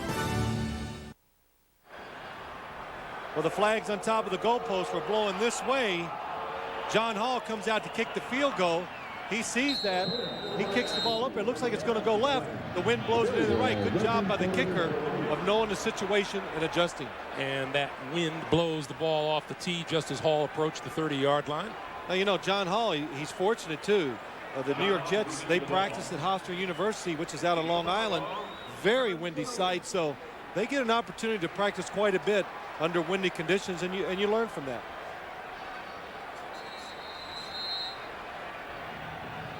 Kevin Williams deep for the Bills. Low kick, bounces, picked up by Lonnie Johnson. And Johnson out of bounds across the 25-yard line. By Lonnie Johnson.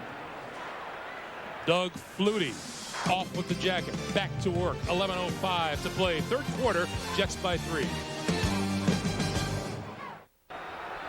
A little wind at the very top of the stands at Ralph Wilson Stadium as we welcome you back. First down for the Bills from their own 29-yard line. Straight up the middle is Antoine Smith for a couple. You know, these Buffalo Bills have excelled this year. They lost a couple of very close games.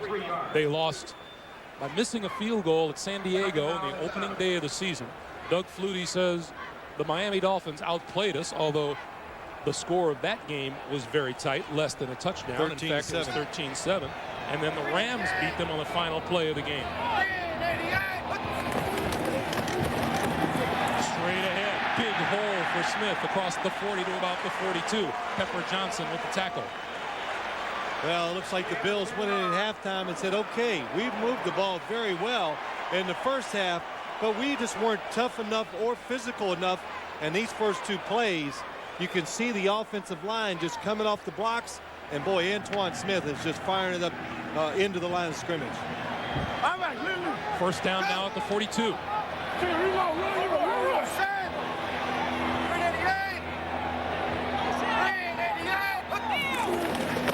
Flutie going to keep it on the ground. Smith to the right side.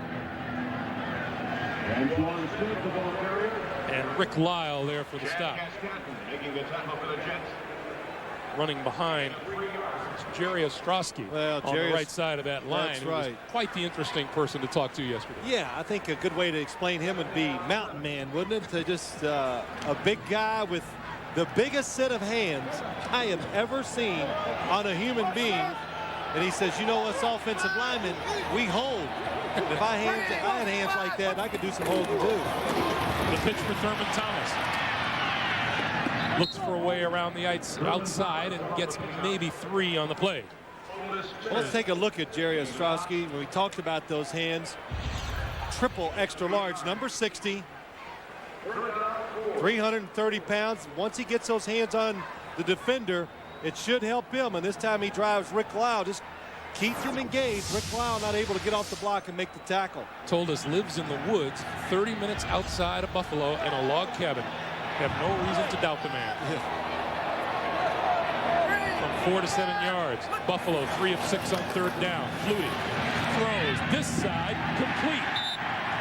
Kevin Williams with the reception, and that's enough for a 1st down.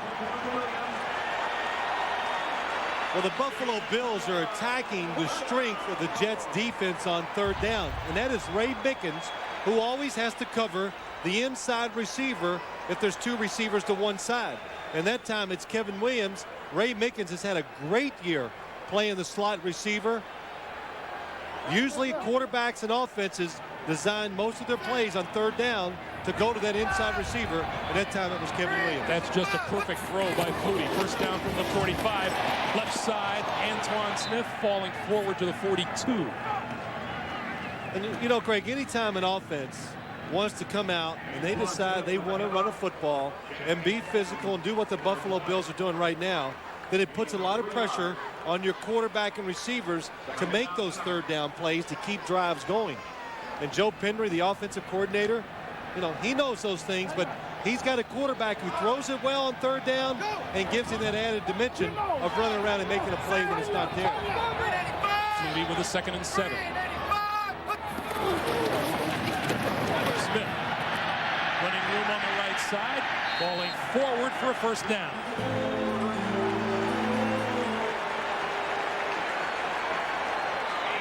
Well, I tell you, Greg, we're a long way from the field, but we can hear the hitting and everything from up here. Watch the run when he comes to the right. Sam Gash. Jamie Nails, number 74, just falling on the pile and giving Antoine Smith a little bit of room to run. Oh, we got us. Well, we got a fan out of the stands on the field, but he's not very athletic. You know, we've talked about the resolve the Bills had to run the football today. The Jets have held their opponents to fewer than 100 yards rushing 7 of their last 8 games. And right now, Buffalo is at 100 yards rushing for the day. Well, it was a little slow in the 1st half for the Buffalo Bills running. The stats were misleading. Flutie had 2 good runs in there for some good yards, but right now they're lining up and overpowering the New York Jets. 1st down from the 34. Back to the ground game. Antoine Smith with about 3. Let's see, that's the thing. We said in the 1st half, Pepper Johnson said about Antoine Smith, he's a battering ram. That time Rick Lyle hit him at the line of scrimmage, but he's going forward. He's running so hard, and he picks up 3 yards.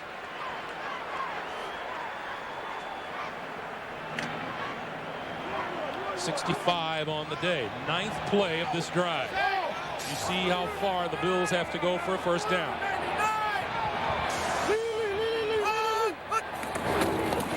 Smith. And I believe you can hear the hitting at home. Wow. And that's Pepper Johnson, number 52 for the New York Jets. This is a big, stout middle linebacker. Watch this. Comes in, Jamie Nails, get away, then lowers his head and does a good job of stopping Antoine Smith. Boy, Pepper Johnson, again, another player, been in the league a long time, a lot of hitting, but still has the ability, and of course the size, to stand in there and make the hits. 3rd and 3 from the 27. The orange line on your screen is where the Bills need to get to for 1st down, and now Flutie calls timeout. The Bills burn their first timeout of this 2nd half, and it stops the clock with 5:21 to play in the 3rd. What is it? We talked about a hard-hitting game. When you need your helmet adjusted on the sideline, as John Fina did a few moments ago, you know you're getting hit hard. It's like a pit stop, Greg. You know, you got to pull it in there and get some readjustments going. That's what they did. That's what I hear. Yeah. You might know a little bit about that. 3rd down, 3 to go. We're 0 for 1 on this situation so far today. 6 of 10 overall. Flutie forward and appears to have the 1st down. Well, that is a good play, a good call by Joe Penry, the offensive coordinator, and just caught the defense off guard. We have seen a real change in philosophy in the 2nd half by the Bills. Flutie threw the ball 26 times in the 1st half, and on this drive, he's only thrown 1 ball. That's right. Well, you know, again, you go in there at halftime and you realize you're not doing what you want to do. They want to be more physical. They're doing that. That was a good call. Only one defensive lineman on the inside 3 offensive guys of the New York Jets.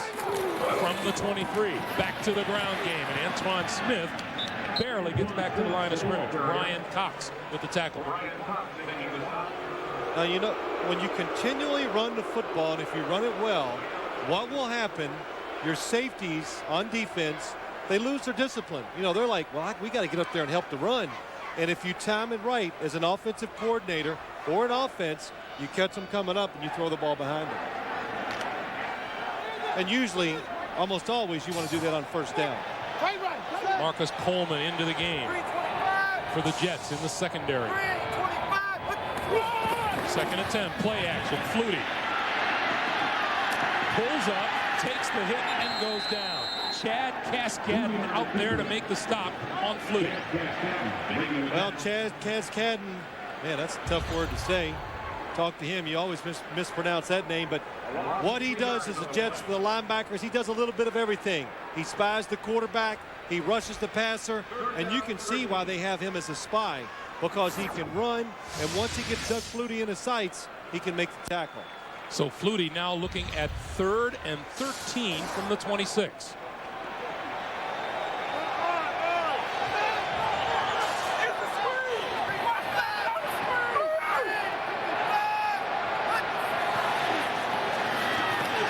Flutie with time, far side, incomplete, intended for Quinn Early. And now Steve Christie will come onto the field for the field goal attempt. Oh, this is a couple good things here. I mean, Doug Flutie anticipates the throw, and look at that wind up, and I mean, he gives it everything he has, and the ball is right there. But what happens, he anticipated Quinn Early, couldn't turn around quick enough, you know, to see the ball coming and make the catch. No gimme here on the field goal. From 44 yards out, it's perfect. Steve Christie pulls the Bills even with the Jets at 10. 3:12 to play, 3rd quarter. We all know how much help buddies can be. Looking good. You all right on that? So get the work made. A powerful clamp that can go anywhere and hold anything. Oh, the work made. Reesville's good, isn't it? Built by Black & Decker.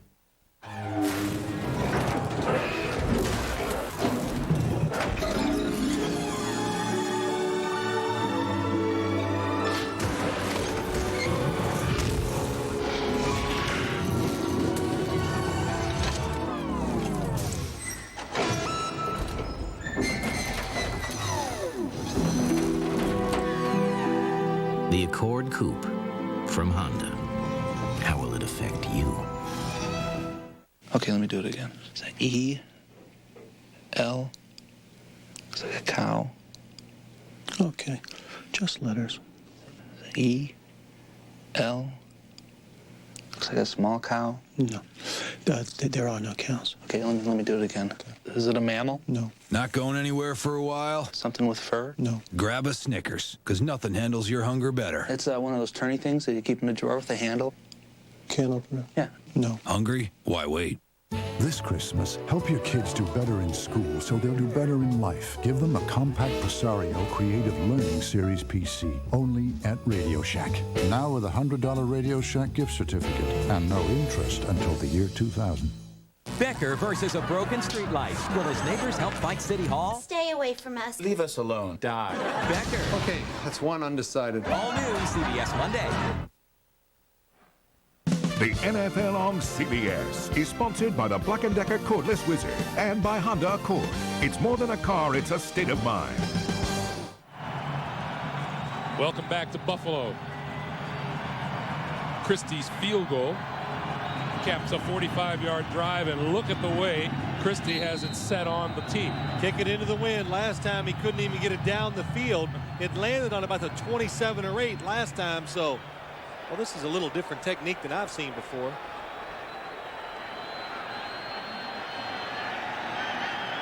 Yeah, good backyard. Low line drive kick into the end zone. The Jets will not run it back. So Meggett covers it. When we come back, Bruce Smith has his eyes on the New York Jet offense.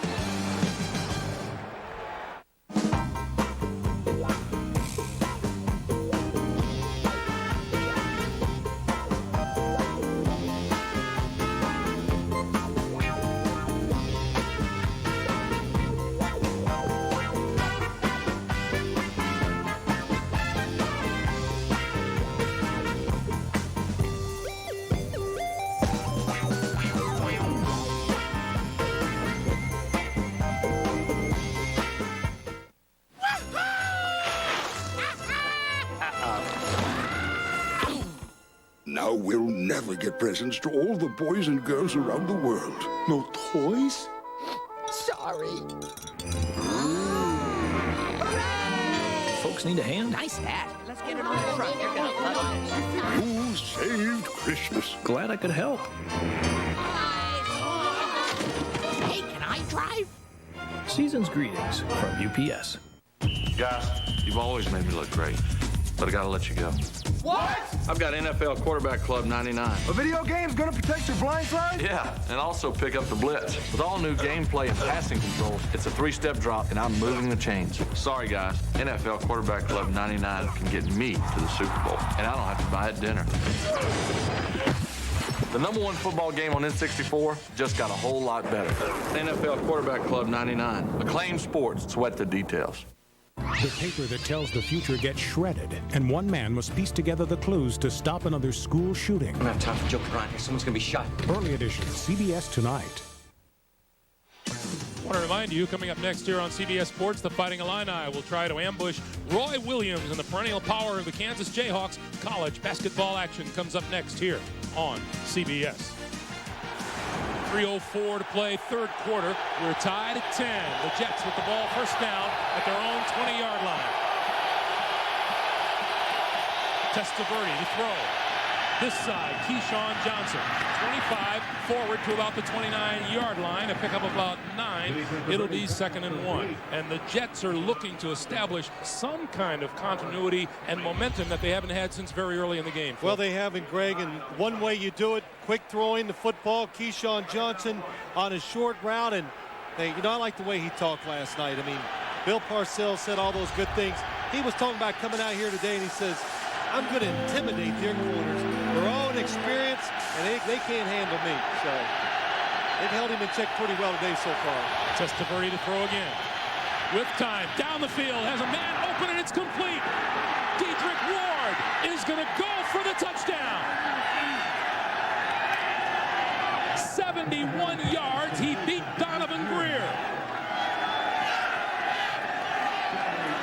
And what you do, what the Jets did that time, 2nd and 1, instead of just trying to pick up a first down, the New York Jets go for the home run. And Dedrick Ward did a good job along the sidelines, making the catch, not letting the contact disrupt him, makes the catch and runs for the touchdown.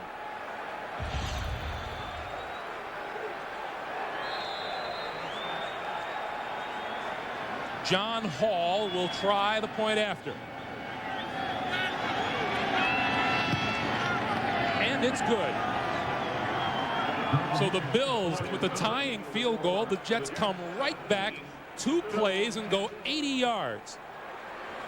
Well, Greg, what they do, it's 2nd and short.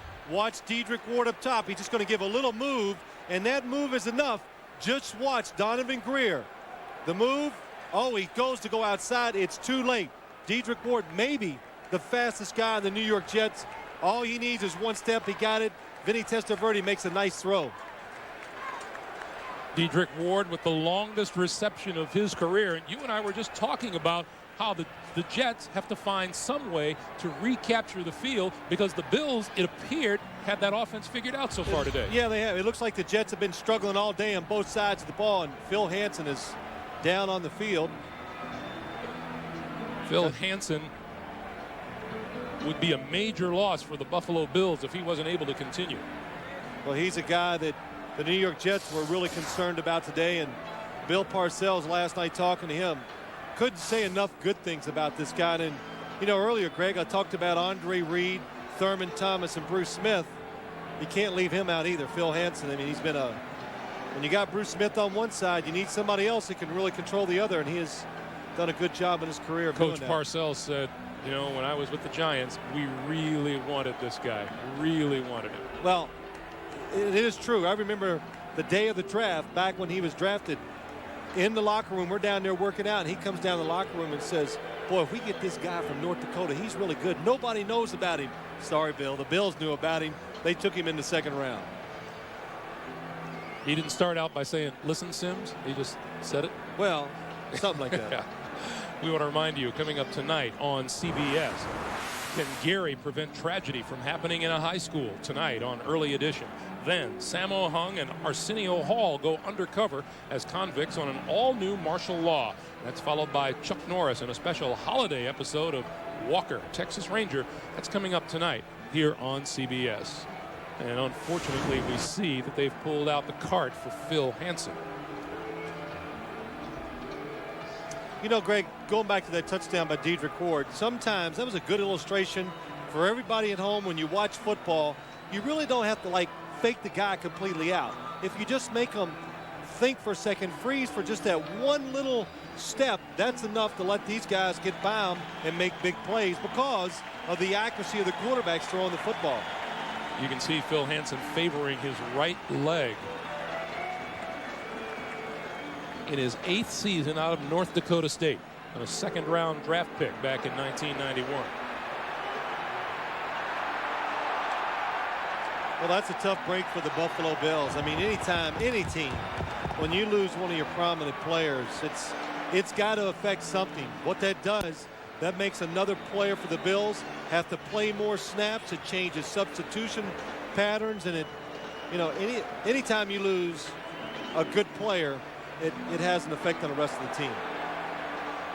Well, Wade Phillips going to try to figure out how to recapture that momentum that his team certainly had in the first half. Well, you know, coming into the game, I thought one of the big pluses for the New York Jets was their receivers and their passing game against the Buffalo Bills secondary, and the Bills have done a good job of covering the receivers down the field so far today. That was the first time they let somebody really get open down the field. Phil Hansen gets a cheer from the crowd as he is driven off the field, and we will get you updated on his situation as soon as we find out from the Bills exactly what it is.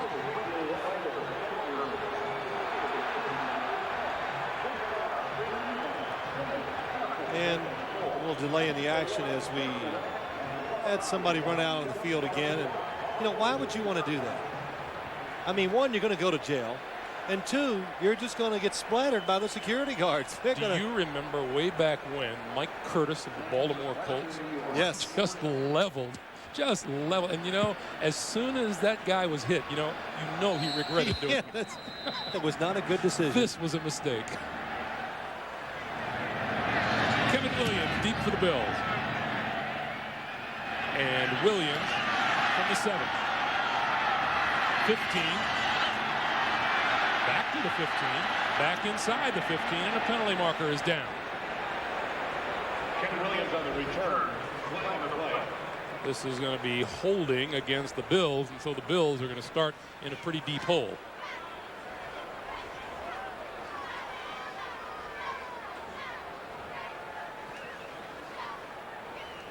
Well, you know, you give up a big touchdown, the kickoff. You want good field position. This is the last thing you do. Now, this restricts your play calling. Behind, number 96, half a distance to the goal. First down. 96 is a linebacker, Dan Brandenburg. So half the distance to the goal puts the Bills back inside their own 10-yard line.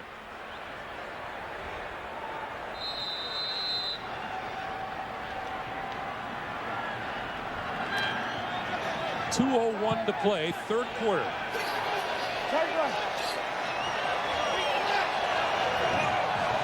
Flutie now calling signals. Plenty of time left on the play clock.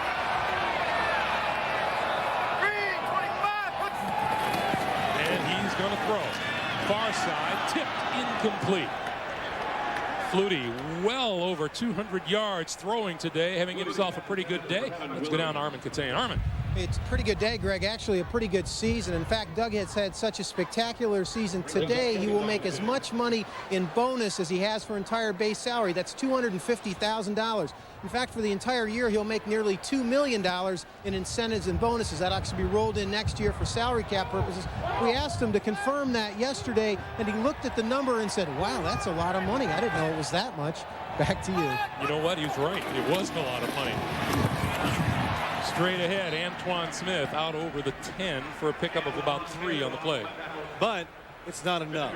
I mean, I think Doug Flutie's established himself with the Buffalo Bills, the National Football League, that he can play, be successful, do a lot of things for your football team. And, you know, I'm not going to play general manager for the Buffalo Bills, but I think his contract should be restructured, and he should be paid like a top-flight starter in the National Football League, and I think he will be. Well, we've talked about how the Bills have performed this year under Flutie, and consider this.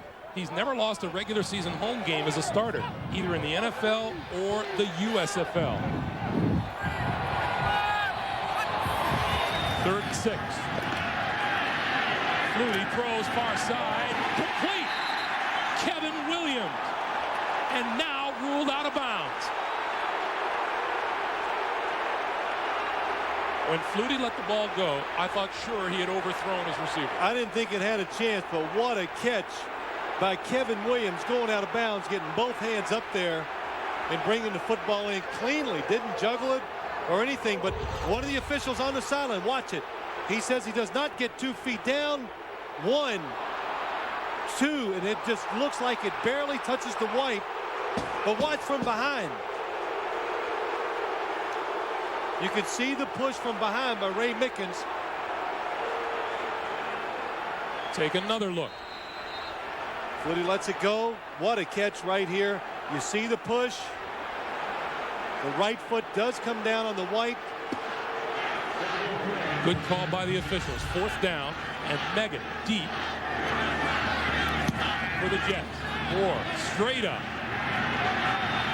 Meggett at the 45 and out of bounds at about the 44-yard line. And as Meggett is helped up, we have this opportunity to remind you. Monday on CBS, Becker's cranky enough when he gets a good night's sleep. So when a broken streetlight keeps him up all night, he goes on a one-man crusade to fight City Hall. Don't miss Ted Danson as Becker Monday on CBS.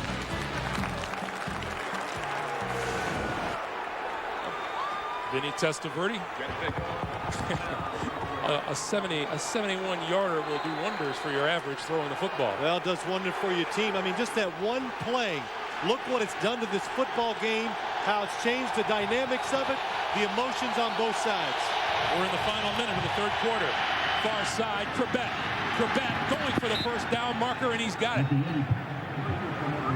Well, you know, that play right there really exemplifies the New York Jets offense, what they try to do. Wayne Corbett, number 80, look who he's against.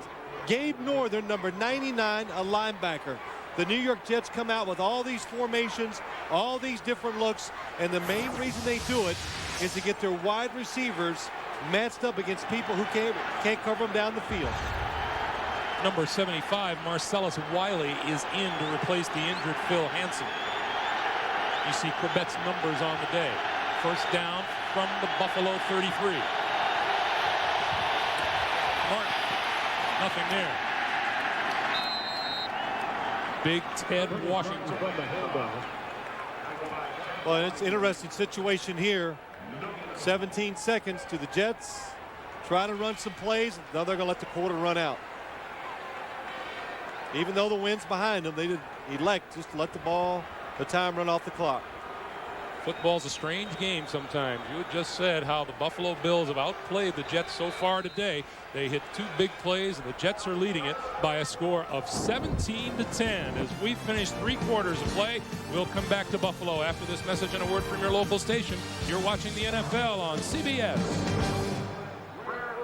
Go double dating. Did I tell you that Spence sells tokens on the subway? That's the way to impress her. With the King of Queens. So far, so good. Shut up. An all-new episode, CBS Monday. Happy holidays, and thanks for making CBS America's most watched network. Curves, angles, one new shape leading to another. It's the geometry of change at the new Dodge. Change that led to Dodge Caravan, the original minivan that since introduction has offered more innovations than any other, which leads us to this pleasing shape, our best sales curve ever. So to continue this trend, we're offering $1,000 cash allowance or 1.9 financing. New shapes, new thinking from the new Dodge. See the friendly Dodge dealer near you for this limited time offer. I needed to find a wide variety of software quickly. Oh, Kringle was freaking out. Way behind schedule. So I suggested we go to Beyond.com. He said that? I was the one who suggested we go online. Me. They have all kinds of software. Everything. And they can send it right to your door, or you can download it directly to your computer. Everything worked out great. Oh, everything turned out great. Yeah, because of me. Man. These toys get stranger and stranger every year. Yeah. I mean, whatever happened to dollies and trains? Well, I'll tell you what happened. We started filling the big kids' wish list. Yeah, exactly. Now it's digital this and digital that. What on earth is that? Oh, can you say hernia? Oh, man. The latest toys for big girls and boys at Best Buy. Now that's a great gift idea. Hey, my idea? He can pull that. Good one, Bob. News to Chicago. Take another look. Little win to start the fourth quarter. The New York Jets looking for their first ever AFC East championship if they can hold on to their lead. First down from the 33. Testaverde throws complete to Keyshawn Johnson, but who is hit hard and loses the ball out of bounds, but they continue to wind the clock. We get word from the Buffalo Bills that Phil Hansen has suffered a sprained right knee and will not return today. Well, that's the bad news for the Buffalo Bills, but the good news is Marcellus Wiley, number 75, is his backup, and he's an upcoming star, I think, as a pass rusher and defensive lineman in the National Football League in his second year. 3rd and 9 for the Jets. Bruce Smith.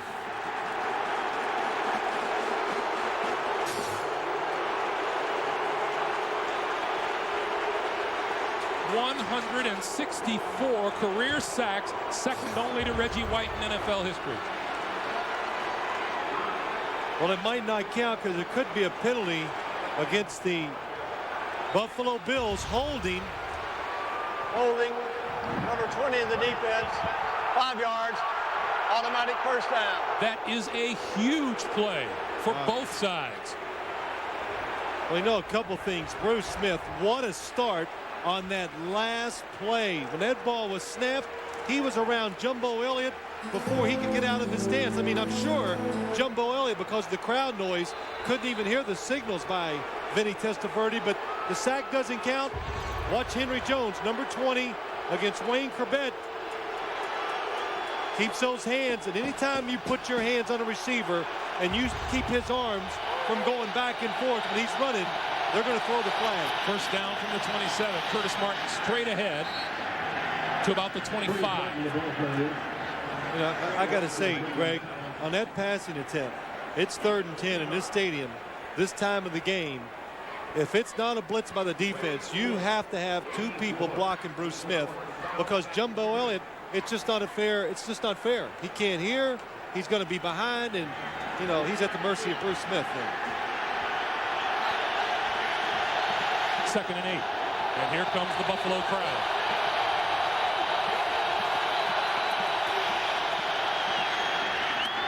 Martin cuts it back.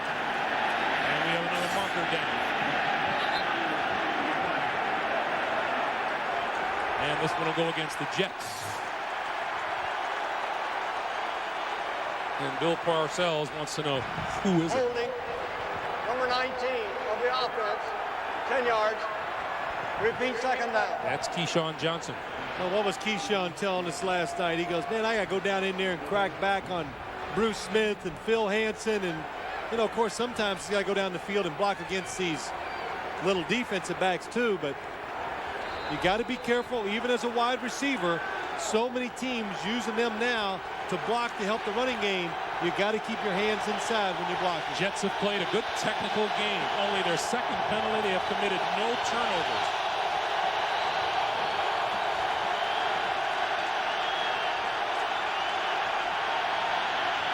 Testaverde flips to Martin. Martin to the 30. And forward to about the 28-yard line. Sam Cowart at the tackle.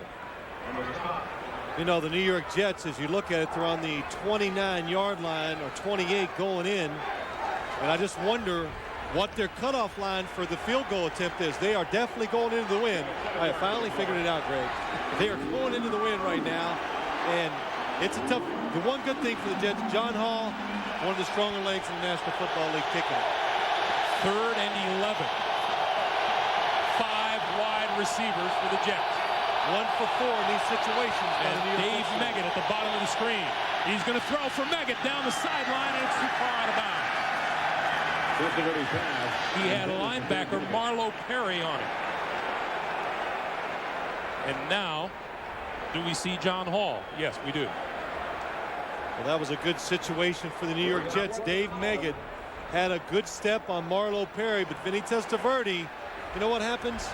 He knew he was thrown into the wind, so you give it just that little bit extra, and all of a sudden you throw a perfect ball, and it goes too long. And you can see the wind going into John Hall.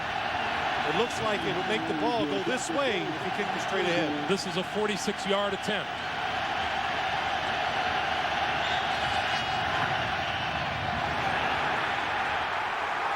It is way short.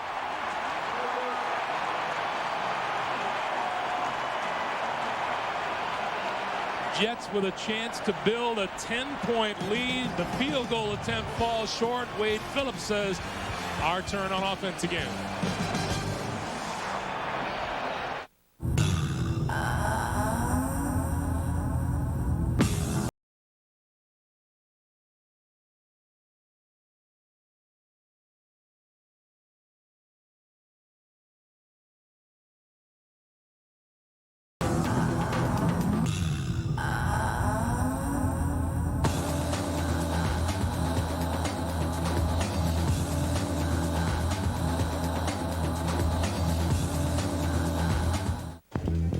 Hey, Mr. Internet Wonder Boy. What? Over here.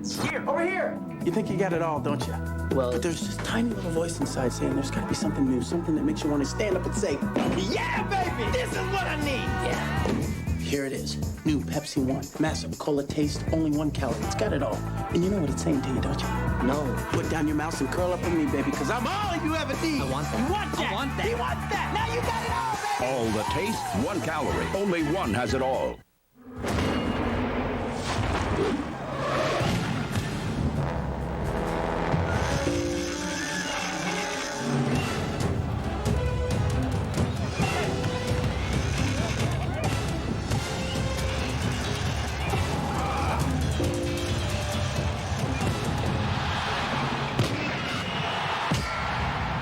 Time for a Pentium 2 processor? An American soldier stands accused on foreign soil. You raped this girl? No, sir. Based on actual events. The United States Navy is on trial here. JAG, CBS Tuesday.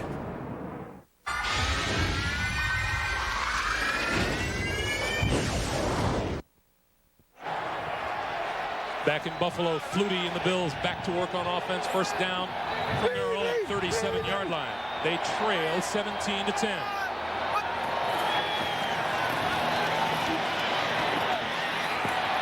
Eludes the rush. Flutie on the run. Throws downfield for Moles, and it's incomplete, out of bounds. And there's a penalty marker down at about the 40-yard line of the New York Jets. And it's a holding call against the Jets. Holding, number 21 of the defense, 5 yards, automatic first down. That's Victor Green. Let's go back to the missed field goal, Phil. Well, let's see. Into the wind, 46 yards, and watch this ball. John Hall, it looks like he nails it pretty good. It goes up in the air, and when you see it start to go up like that, the wind is up shooting it, and then it just falls way short and to the right. Up shooting? Well, you know, it's a golf term. Something like a hunting term. Yeah. second or first down from the 42. Flutie throws incomplete. His pass intended for Kevin Williams. Let's go down Armin Katayan. Armin. Greg, for the second consecutive series, Andre Reed is not in the lineup. In fact, for about the last 10 minutes or so, they've been working on his right hamstring, massaging it now, doing a little exercise for it down on the sidelines. His return right now is up in the air. Back to you. All right, Armin, as we said earlier, 223rd career game with Buffalo, making him the all-time franchise leader. 2nd and 10. Thurman Thomas dives across the 45-yard line. Interesting to see the change in the Buffalo offense. Antoine Smith is in there. Sam Gash is the leading blocker for him. Thurman Thomas is in there. Everybody else is a wide receiver and no one up front to block for Thurman. Well, that just tells you the different styles of running by Antoine Smith and Thurman Thomas. Thurman Thomas likes more space. Get out of my way. I'll see the hole, and I'll take the football where that hole is. Antoine Smith, he likes that lead blocker, and it's more of a power running game when he's in there. Antoine Smith looking on from the sideline. Thomas, the only other Bill in the backfield with Flutie.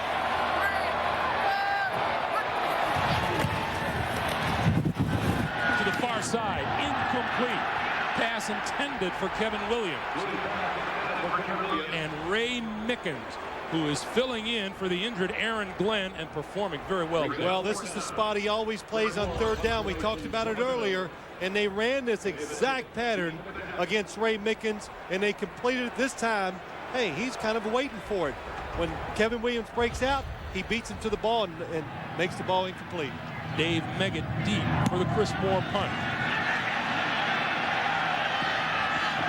And goes into the end zone. 54-yard punt and no return. 10:44 to play. Fourth quarter. Jets by a touchdown. Dad, EJ, 170 million. That's a record. Think it's going to change you? Absolutely not. EJ Tucker's never been about money. EJ Tucker's never played for money, and money will not change EJ Tucker, not one iota. Say, is that a Bud Light? Oh, yeah, it's last one. Oh, yeah? What do you say I give you $1 million for? With a great taste that won't fill you up and never lets you down, make it a Bud Light. What do you want for that watch?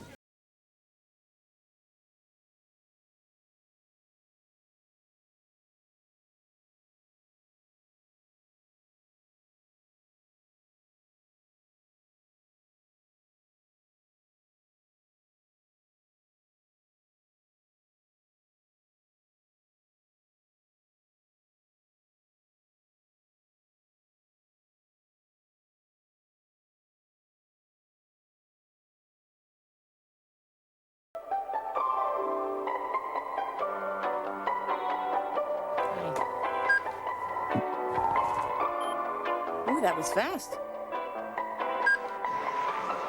You wouldn't want to try this over there. Pull up a chair, honey. This will take a while. A faster modem means a better internet experience. Move it! Upgrade to a 56K modem from 3Com US Robotics. Get $50 worth of music CDs when you buy any eligible 56K modem. The NFL on CBS is sponsored by Volkswagen. On the road of life, there are passengers and there are drivers. Bud Light, for the great taste that won't fill you up and never lets you down. And by RCA, changing entertainment again. No question as you look at Bruce Smith getting ready to defend for the Bills that Bill Parcells would like to see his team put together a time-consuming drive here. 10:44 to play.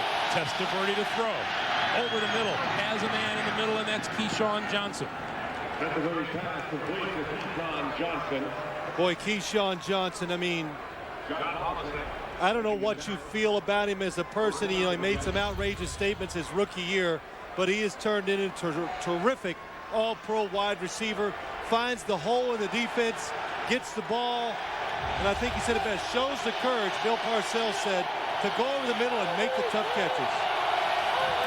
First down from the 31, keeping it on the ground with Curtis Martin. You know, another thing about Keyshawn Johnson that Bill Parcells told us last night is that he sucks it up no matter what his aches and pains are and shows up for practice every single day. Well, that's a must if you play for a Bill Parcells team. You're going to practice every day or you won't play. And Keyshawn Johnson is, you know, hasn't missed a practice since Bill Parcells has been there. The really funny thing he said last night was Dave Meggett. He says, I've heard about this guy. I expect him to run for a touchdown every time he touches the ball.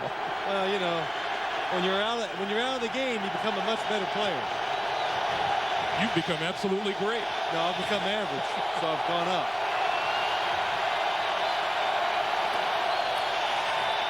Testaverde on 2nd and 8 is going to go down.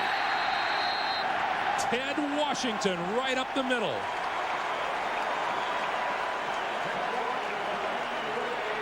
Well, the Buffalo Bills, most of the day, they have been overpowering, I think, the Jets' offensive line. And this time, Ted Washington gets by the center, Kevin Mawai, and makes the sack on Vinny Testaverde. Now, that is the biggest man in the National Football League.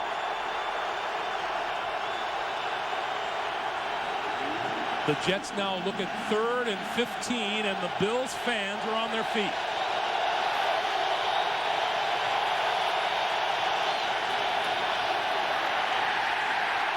Nothing. Marcellus Wiley is fired up, and so are the Bills.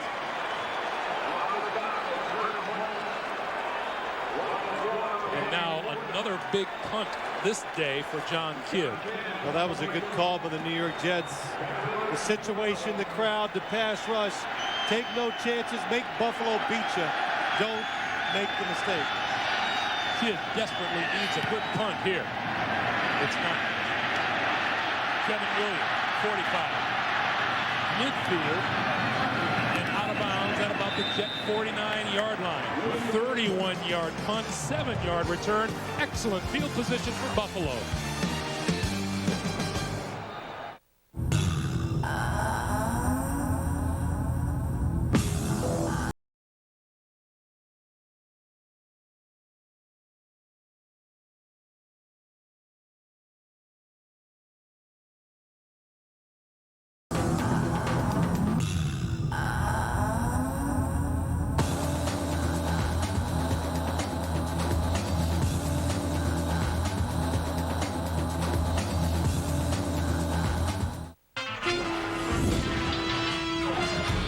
In our quest to learn even more about how people watch TV, we sent out our experts. Both of them. Chicken sandwich or burger? Take a dance with Lady Cluck. Okay, which one? That one. This one right here? Yeah. Wrong. Burger. You lose. Eat chicken that looks like chicken. Introducing Subway's Chicken Fajita Sub, topped with Old El Paso thick and chunky salsa. Subway, the way a sandwich should be. To find out more about how people watch TV, we sent our experts. Tune into the channel. Both of them. 40. 40.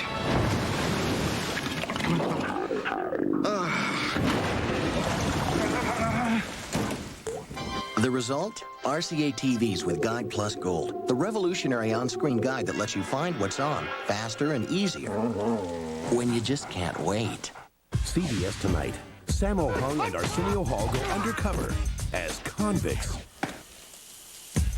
Martial law. Then, a lost baby brings the true meaning of Christmas to a tough frontier Texas Ranger. Let's just say I've got the Christmas spirit. A special holiday walker. CBS tonight. You can't find a bigger hero in the Northeast than Doug Flutie from his Boston College days to now. First down from the 49-yard line. Smith for a couple to the 47. Antoine Smith, the ball carrier. Well, you know, Greg, when you get in these situations late in the game, I think it becomes even tougher to defense Doug Flutie, because you've got to think, and you know that the Buffalo Bills, Joe Pender, the offensive coordinator, they're going to give him more chances to make plays. Move him around, just put the ball in his hands and let him make the decision. He makes good decisions, and he's throwing the ball well.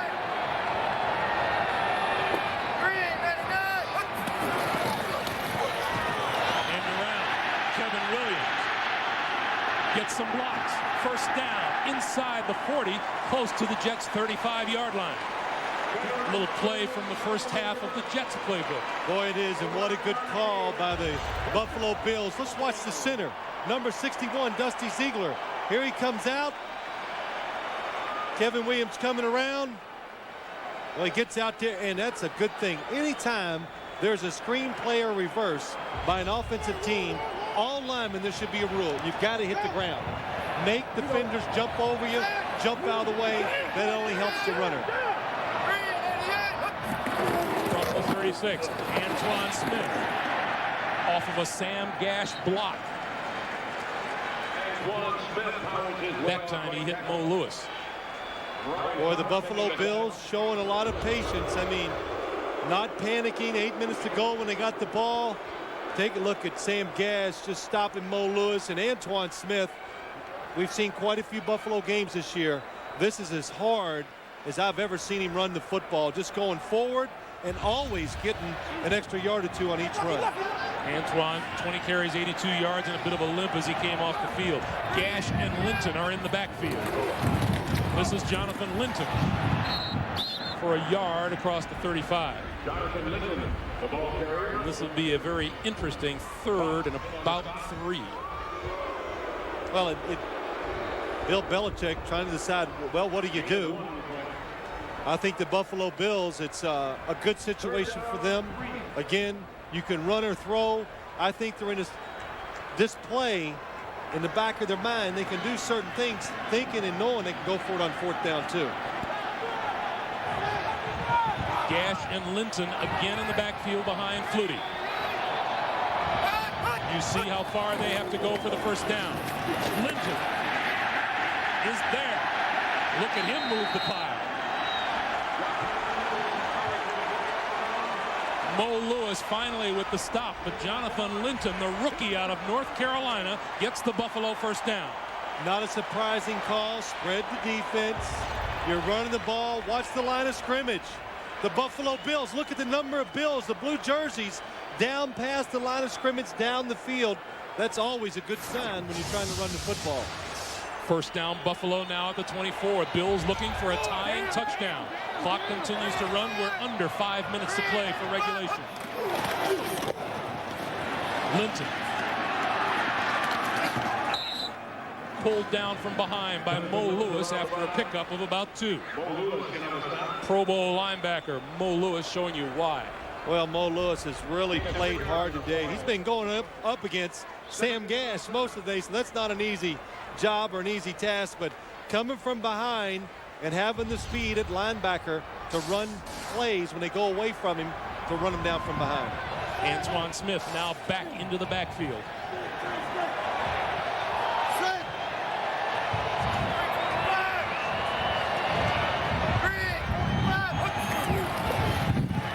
Quick drop by Flutie down the sideline for Moles.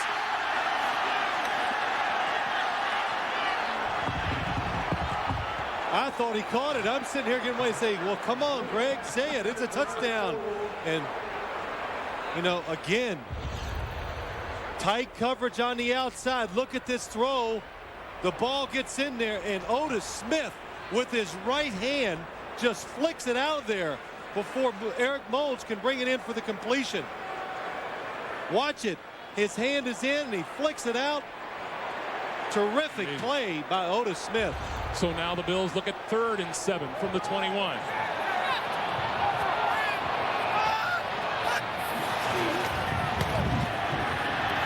Flutie with plenty of time. Throws. Intercepted.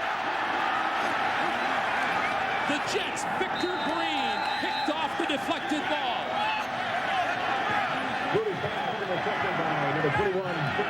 Well, you know, when the game is over today, you're going to look at Doug Flutie's stats and you're going to say, wow, he really had a tough day. But he has thrown the football extremely well. And watch this throw here. He waits and waits, throws it. It should have been a catch, deflected up in the air, and an interception by the New York Jets. Hi, I'm Doug Flutie, pro football player and father of an autistic child. A lot of people buy Flutie Flakes because a portion of the proceeds go to help autistic children. But there's another way you can help. Dial 1010-220 when you call long distance. You can talk up to 20 minutes for only 99 cents. And every time you use it, a donation will be made to the Doug Flutie Jr. Foundation. So dial 1010-220, talk up to 20 minutes for only 99 cents, and help some great kids at the same time. It's a win-win situation. I wish football was this easy.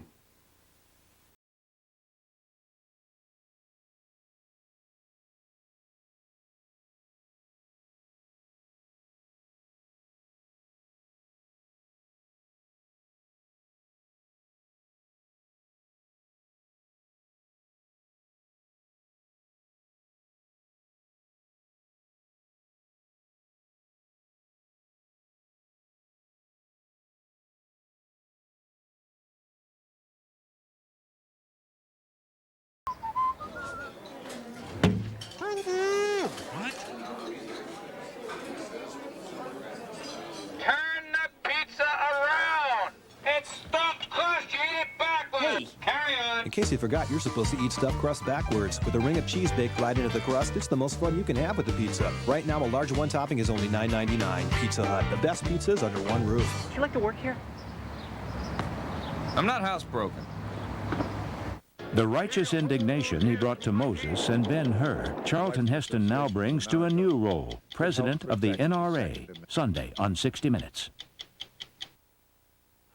The NFL on CBS is sponsored by 1010-220 and by Pizza Hut, home of the stuffed crust pizza, the most fun you can have with a pizza. 3:52 to play here in the fourth quarter. The Jets lead the Bills 17-10. Flutie's interception, the second turnover of the day for Buffalo.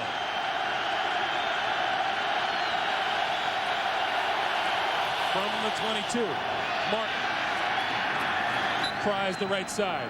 Let's go back to Victor Green's interception. Well, let's see what happens. Victor Green comes running up. It looks like he's going to get the football, but it comes out, and that would be an incomplete pass because even though it looks like he has possession, there's no part of his body on the ground. So when you catch it like that, the ground can cause an incompletion. So Victor Green, hey, we had to see it 4 times from replay to figure it out. But we were just discussing that very aspect of the game with Jerry Seaman. Before the game today. Before the game. Yes. 2nd and 9. Testaverde going to go down the sideline and overthrows his intended receiver, Keyshawn Johnson.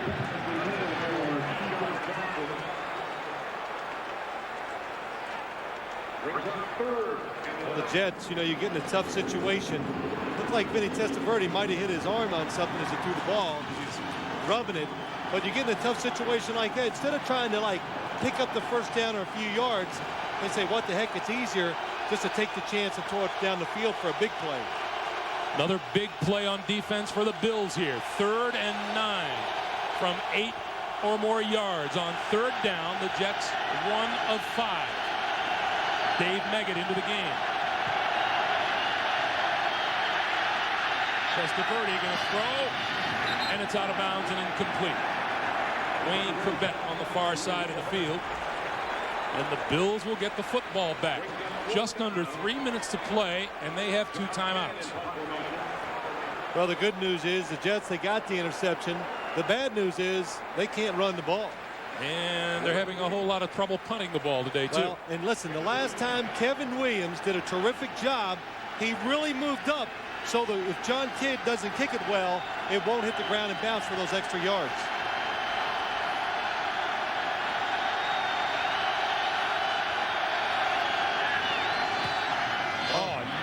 Terrible kick, but it bounces, and he gets a decent roll out of it inside the 25.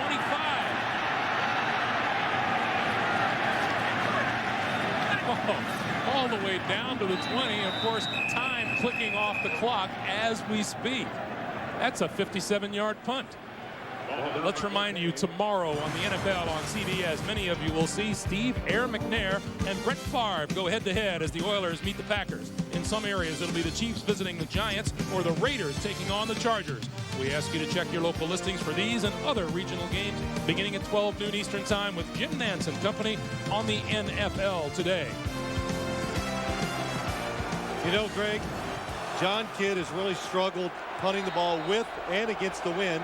I think that time, just by judging the reaction of the people on the sideline, I think he did that on purpose.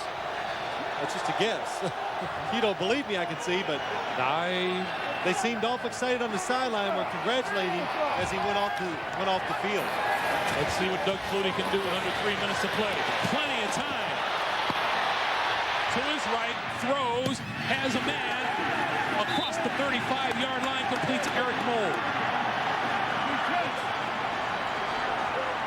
17 yards and a first down.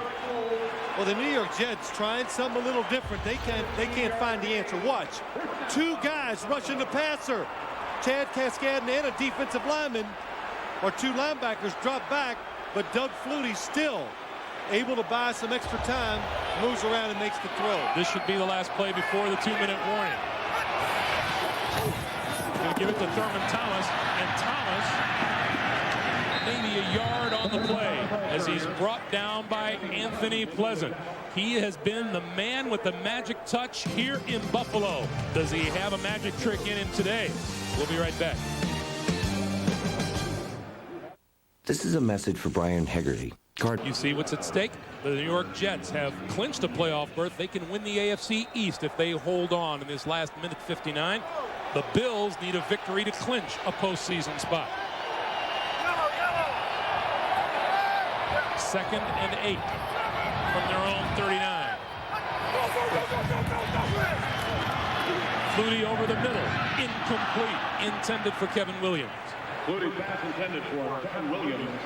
You know, there's only one thing that I could say I didn't like about the Buffalo Bills game plan today. They keep throwing the ball against number 24, Ray Mickens, and look at that. He is right in position again to make the pass incomplete.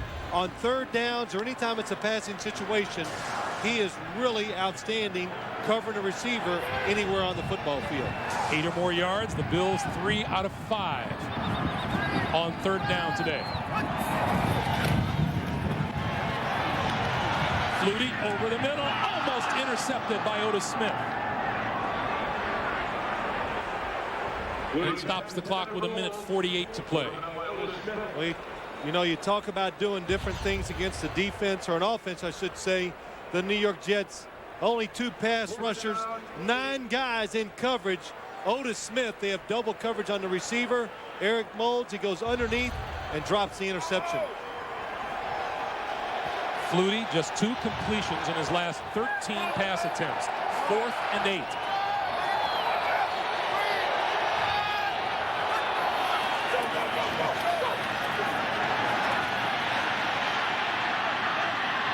Going to circle back around, gets a block, gets a crushing block, and is going to throw it way downfield, incomplete.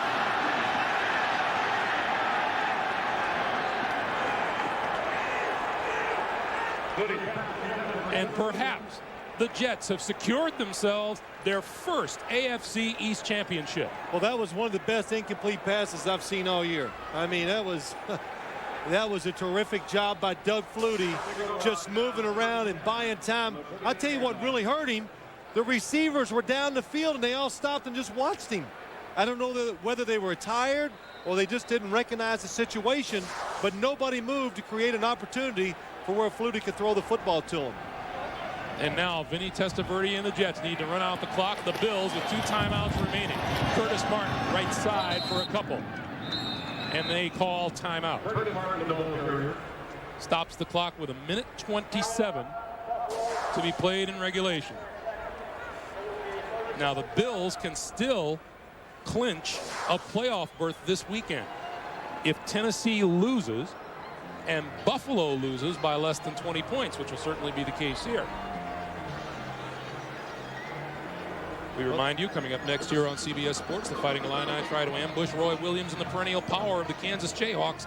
College basketball action next here on CBS. We are agreed in the area. This has been a terrific game. Our producer, Mark Wolf, our director, Larry Cavallina, done their usual job of excellence. Well, they didn't mess it up. I mean, that's what they try to just don't mess it up. That is the Phil Simms rule of thumb. That's it. I mean, this game takes care of itself. Here it is. You can't mess up. We try not to mess up games like this, and we didn't. Way to go, guys. The executive producer of CBS Sports is Terry Ewert. As we said, our producer is Mark Wolf. The coordinating director of the NFL on CBS is Larry Cavallina. Running play to the right side, gets it to about the 35. The senior producer of the NFL Today is Eric Mann. The NFL Today is directed by Bob Matina. The associate director of today's game is Ross Schneiderman. Our associate producers are Chris Svensson and Peter Rogaris. Broadcast associates Steve Karasik and Greg Freeman, the usual suspects. Man, like a football team, it takes a lot of people to get this thing to work. But Buffalo Bills, you know, they're still going to get this ball back if they can stop the New York Jets on 3rd down. I believe we had everybody on that list except Kaiser Soze. Jets are looking at 3rd and 6. Of course, Vinny Testaverde, in situations like this, you go in the huddle. Please don't commit a penalty. Please hold on to the ball with 2 hands. And as a quarterback, when you hand it off, follow the ball carrier just in case it does come loose. The Jets, what they're having their sights now is that number 2 playoff position in the AFC behind the Denver Broncos. And that's so important, Greg. I mean, I've had a chance in my career to do both. And when you got to play the wild card game and then go on the road for that second game against a team that had a week off, got the rest, and is playing at home, an awful lot to overcome. And now the Jets have called timeout. Jets are fighting the Jacksonville Jaguars for that number 2 playoff position. This will be the 11th Jet victory of the season. Jacksonville is 10-4, and they play Minnesota Sunday night. Yeah, tough schedule for Jacksonville, going up to Minnesota and playing. Looks like it's going to be with the 3rd quarterback, Jonathan Quinn. And just a quick note, if you haven't seen Jonathan Quinn, he's big. He kind of looks like a young Vinny Testaverde. Good arm, moves around from Middle Tennessee State, and well, maybe not the best circumstances to make your NFL debut, but I'm sure he's excited about playing. Well, if you're saying to yourself, oh, I need to go in there and get into a shootout, that might be kind of fun. Well, it could be, but you might be in a lot of trouble against the Minnesota Vikings. But Vinny Testaverde, Bill Parcells, they call this timeout. I'm not sure what they're trying to decide, but it looks like the Jets want to do everything they can to make sure they get this 1st down and they don't leave Doug Flutie and the Buffalo Bills a chance or two to try to heave one into the end zone. Now the Bills are out of timeouts. This is 3rd and 6. Play action. Testaverde throws Johnson. 1st down. And that will seal the victory in an AFC East title for the New York Jets. We are now at 25 seconds to play. Well, that's something. From 1-15 2 years ago to winning the AFC title for the New York Jets. What a turnaround in such a short period of time. And, of course, some things even make Bill Parcells happy. And Mo Lewis been here with all the bad times for the New York Jets. And, boy, what a great turnaround for some of these players to be there and just have no hope. And then in such a short period of time, from 1-15 to 9-7, to winning the division title. And that man continues to put his mark on a terrific coaching career in the National Football League. Well, let's look what he's done with the New York Giants. His 4th year, go to the Super Bowl and win it. With the New England Patriots in his 4th year, he went to the Super Bowl, lost that one. And now with the New York Jets just in the the 2nd year. Who knows what's going to happen. Jets on the verge of winning their 11th game of the season. Parcells, the only one of the 13 Jet head coaches to have a winning record with the Jets. And that'll do it.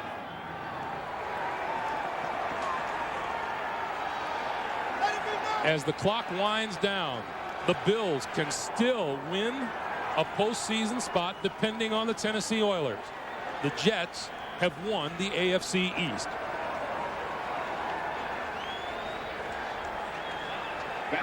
And that's it.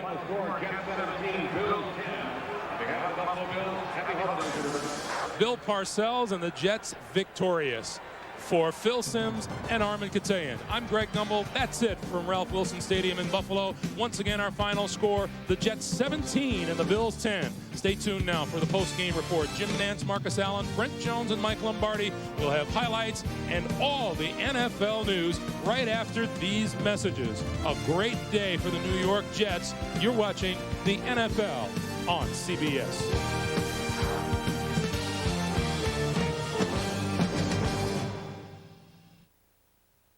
The critics are raving about Patch Adams. Hello. It's hilarious.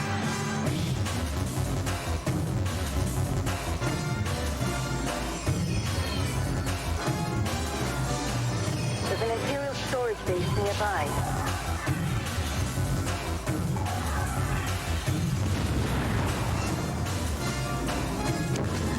Nice work, Rogue Squadron. You know, these days, lots of deodorants are talking antibacterial. A lot of people buy Flutie Flakes because a portion of the proceeds go to help autistic children. But there's another way you can help. Dial 1010-220 when you call long distance. You can talk up to 20 minutes for only 99 cents. And every time you use it, a donation will be made to the Doug Flutie Jr. Foundation. So dial 1010-220, talk up to 20 minutes for only 99 cents, and help some great kids at the same time. It's a win-win situation. I wish football was this easy. The address is CBS. Welcome home! Jack just got promoted. Again. Again? My reward. Ooh, very nice. Very, very nice. How are the kids? They're good. Thank you. They're getting big. Getting big. But they're great. Did I mention Jack got promoted? Yeah, I did. Yeah. You all right? I'm great. I'm just not happy. For many of us, something is missing from our lives. Now there's a book that can help us all. Power for Living. Yours free by calling this toll-free number. It provides real answers to real problems by leading you toward a personal relationship with God. No obligation and no one will call. Call now for your free copy of Power for Living.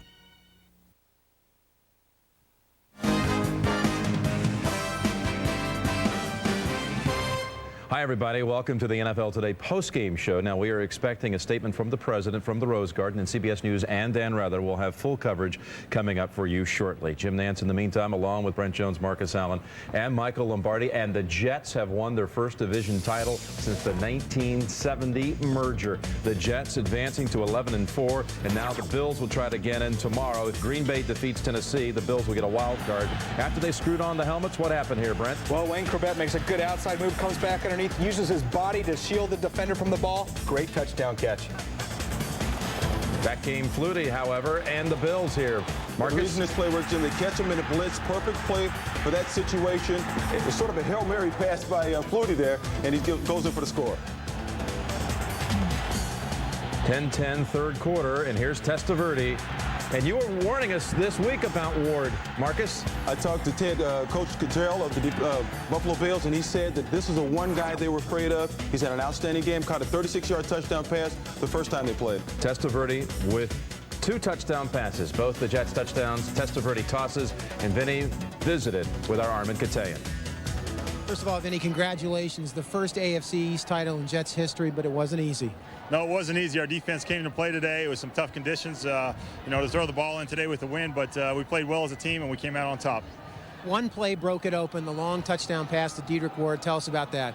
Yeah, that's a play we put in late this week, and we had some work on it. And, Dedrick ran a great route. The corner bit on the out move, and he ran the up. And I just threw it on a line, and Dedrick was patient with it, made a great catch with the ball moving in the wind, and made a great run afterwards.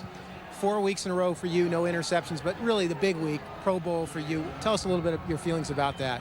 Well, it's a great accomplishment. I think it's a reflection of all the players on our team. Offensively, there's a lot more guys that are much more deserving than I am. Kevin Moai, Wayne Corbett, Curtis Martin, guys like that really deserve to go, but I'm going to go there and represent our team the best that I can. Great job, Vinny. Thanks a lot. Storybook year for sure for Vinny Testaverde and the Jets, and tell us one reason why it worked today. Well, huge play by Dedrick Ward, the 71-yard touchdown, and they actually set that up early in the second quarter with an out route. You're going to see right here Dedrick Ward running the out on Donovan Greer. Donovan Greer, very aggressive, goes for the interception. The Jets were very well aware of that. You heard Vinny Testaverde talk about they put in the out and up this week. Early or late in the third quarter, you're going to see them run it here. Dedrick Ward versus Donovan Greer again, same type of play. Donovan Greer thinks it's the out again. He's looking for that interception, but Dedrick Ward turns it up.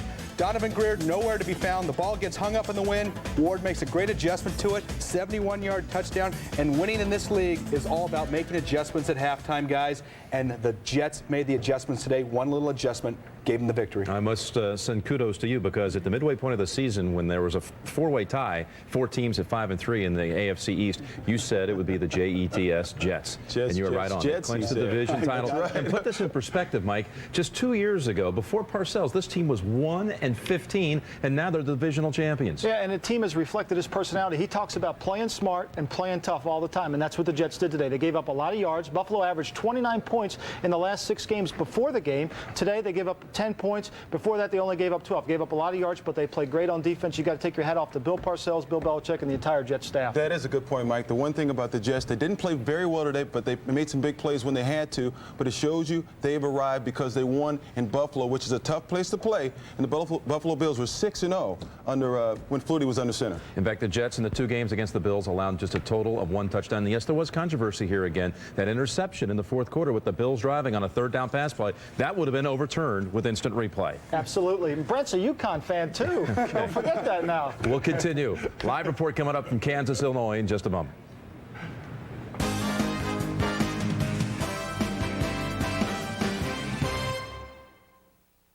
Hey there. Now I got something here that's downright fun. My new popcorn chicken. Crunchy morsels of tender white meat. Popcorn chicken's back for a limited time. Try it, just $1.99. At KFC, we do chicken right. These days, everyone's trying to catch Nintendo's Pokemon. So catch a Pokemon beanbag for only $4.99 with any KFC meal. Catch all 4. Better hurry up. I'm starting my own collection.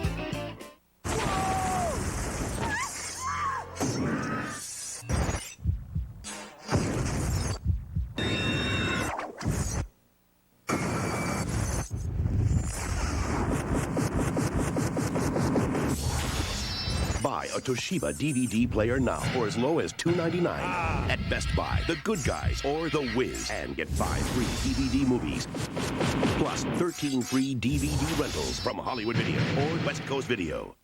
Ding dong! Hello! The champagne's not Corbel. Uh-oh, gotta go. Ding dong! Hello! The champagne's not Corbel. Uh-oh, gotta go. Corbel, official champagne of the Millennium Celebration. Your morning shower. Rich cleansing lather awakens while Olay moisturizers soften. It's the simple joy of being clean and feeling cared for. But feeling is believing, so prove it to yourself with Olay moisturizing body wash. That's a Nike Total Air Pillar. It's what they call a power cross-training shoe designed for athletes like Charles Woodson, who have a more aggressive training regimen. You want to see how they feel? Sure. Charles.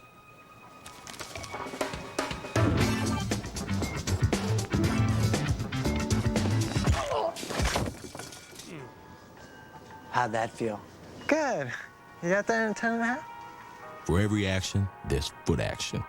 The paper that tells the future gets shredded, and one man must piece together the clues to stop another school shooting. I don't have time for joking around here. Someone's gonna be shot. Early edition, CBS Tonight.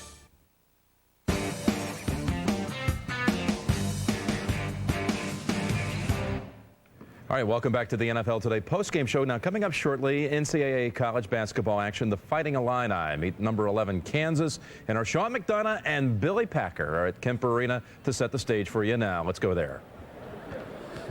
Thank you, Jim. Good afternoon, everyone. From chilly Kansas City, the temperature outside is in the 20s. Inside, Illinois and Kansas getting ready to meet for just the 2nd time ever.